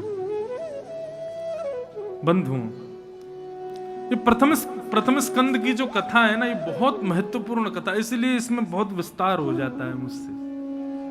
इसको समझे बिना आप पूरी कथा श्रवण करेंगे तो निश्चित है आप कहीं ना कहीं चूक जाएंगे। इसलिए प्रथम स्कंद की कथा बड़ी विस्तार से कहने में आनंद आता है। भगवान द्वारिका को प्रस्थान कर गए और यहां उत्तरा के बालक ने जन्म लिया, जिसका नाम ब्राह्मणों ने परीक्षित रखा। परीक्षित नाम हुआ। परीक्षित के ब्राह्मणों ने जन्मपत्री बनाई और जन्मपत्री बना करके पूरा उनका सब देख करके बताया। युधिष्ठिर जी ने पूछा ये बालक कैसा होगा? बड़े योग्य गुण बताए। बोले ऐसा होगा ऐसा होगा, गुणी गुण बताए। बोले कि महाराज सब गुणी गुण, कोई कमी नहीं है इस बालक में। बोले भगवान बस एक कमी रहेगी। बोले क्या? इस बालक से एक बार किसी ब्राह्मण का अपमान होगा और उस ब्राह्मण के अपमान के कारण श्रापित ये होगा और तक्षक सर्प के दंशन से इसकी मृत्यु होगी। ये सुनते ही युधिष्ठिर घबरा गए। बोले अरे अब क्या होगा? बोले लेकिन आप चिंता मत करो, प्रपत्स्यत उपश्रुत्य मुक्त संग पदम हरे। एक वैष्णव इसके जीवन में ऐसा आएगा जो सर्प दंशन से होने वाली मृत्यु को भी मुक्ति बना करके भगवत धाम की प्राप्ति करा देगा। क्योंकि बंधुओं, शास्त्र आज्ञा भी करते हो, बड़े जन भी कहते हैं सर्प दंशन से मृत्यु होने वाले व्यक्ति को भगवत धाम की प्राप्ति नहीं होती। सर्प दंशन से मरने वाला या फिर किसी भी जीव के द्वारा मृत्यु को प्राप्त होने वाले व्यक्ति की मृत्यु को शुभ नहीं माना गया। अशुभ मृत्यु में कुछ मृत्यु आती है, उनमें एक मृत्यु का कारण किसी जीव हिंसा, किसी जीव के द्वारा अगर मृत्यु होती है तो उसको शुभ संकेतिक नहीं माना जाता। परंतु ऐसा व्यक्ति भी यदि कोई वैष्णव संगी हो, किसी भक्त के संग उसने अपना समय व्यतीत किया हो, किसी भगवत भजनानंदी के साथ वो रहा हो, अपना समय व्यतीत करता रहा हो अंतिम क्षण तक, तो उसकी मुक्ति निश्चित है। आपका ये बालक तक्षक सर्प के दंशन से मरेगा, परंतु एक वैष्णव इसके जीवन में ऐसे आएंगे जो इसको भगवत धाम की प्राप्ति कराएंगे। परीक्षित धीरे धीरे बड़े होने लगे। भगवान अपनी लीला पूरी करके स्वधाम चले गए। ये समाचार जब पांडवों को मिला तो नन्हे से परीक्षित को राज्य गद्दी पर बिठा करके पांडव स्वर्गारोहण को चले गए। ब्राह्मणों के निर्देश में परीक्षित धीरे धीरे बड़े हुए। परीक्षित का राज शासन बहुत अच्छा था, सब कुछ बहुत बढ़िया चल रहा था। एक दिन परीक्षित जी महाराज भ्रमण करते हुए वन में गए और वन में जाकर के उन्होंने देखा कि एक वृषभ यानी कि बैल जिसके 3 पैर कटे हुए हैं, वो एक पैर पर खड़ा है और एक काला काला व्यक्ति उसके चौथे पैर को भी काट रहा है। परीक्षित ने जाकर के रोकना चाहा तो उसने अपना परिचय दिया कि भगवान मैं कलयुग हूं और ये वृषभ जो है ये धर्म है। धर्म के पैर काटना ये कलयुग का धर्म है, ये कलयुग का धर्म। कलयुग आपको धर्म करने से रोकेगा। आपको 2 ऑप्शन दिए गए, या तो पिक्चर देखने चले जाओ या बगल में कथा चल रही वहां चले जाओ। आपने पिक्चर को चूज किया तो समझो ये कलयुग का प्रभाव है। कलयुग ही आपको लेके गया वहां पर। आपको 2 मार्ग मिले, लेकिन फिर भी आपने उस मार्ग को अपनाया जिस मार्ग पर तन का सुख है, तन को लाभ मिल रहा है, मन की इच्छा ज्यादा, मन सुधरे, बुद्धि सुधरे, उस बात को आप त्याग रहे हो, तो ये कलयुग का प्रभाव है। कलयुग धर्म के मार्ग से रोकता है। परीक्षित जी महाराज ने कहा कि कलयुग मेरे राज्य को छोड़ के चले जाओ। कलयुग बोला मैं नहीं जा सकता, ये युग व्यतिक्रम है, मुझे आना ही पड़ेगा। आप चाहो तो मुझे कहीं बांध सकते हो, मुझे कहीं रोक सकते हो। तब परीक्षित जी ने 4 स्थान प्रदान किए। द्यूतम पानम स्त्रिय सोना, ये 4 स्थान दे दिए। कलयुग कहने लगा भगवान एक स्थान और दे दो, मेरा परिवार थोड़ा बड़ा है, एक स्थान और दे दोगे तो मैं सेटलमेंट कर लूंगा अपना। तब पुनश्च याचमानाय जात रूप मदात प्रभु, 5 स्थान दिए। सबसे पहला स्थान कलयुग। अब कितनी विडंबना की, मैं कथाओं में कहता हूं इससे बड़ा आश्चर्य नहीं है दुनिया में कोई कि कलयुग केवल 5 जगह रहता है, लेकिन फिर भी हमारे ऊपर उसका प्रभाव है। इसका मतलब कहीं ना कहीं से इन 5 जगहों पर हमने प्रवेश किया है। और कौन कौन से 5 स्थान है? सबसे पहला जुआ, द्यूतम।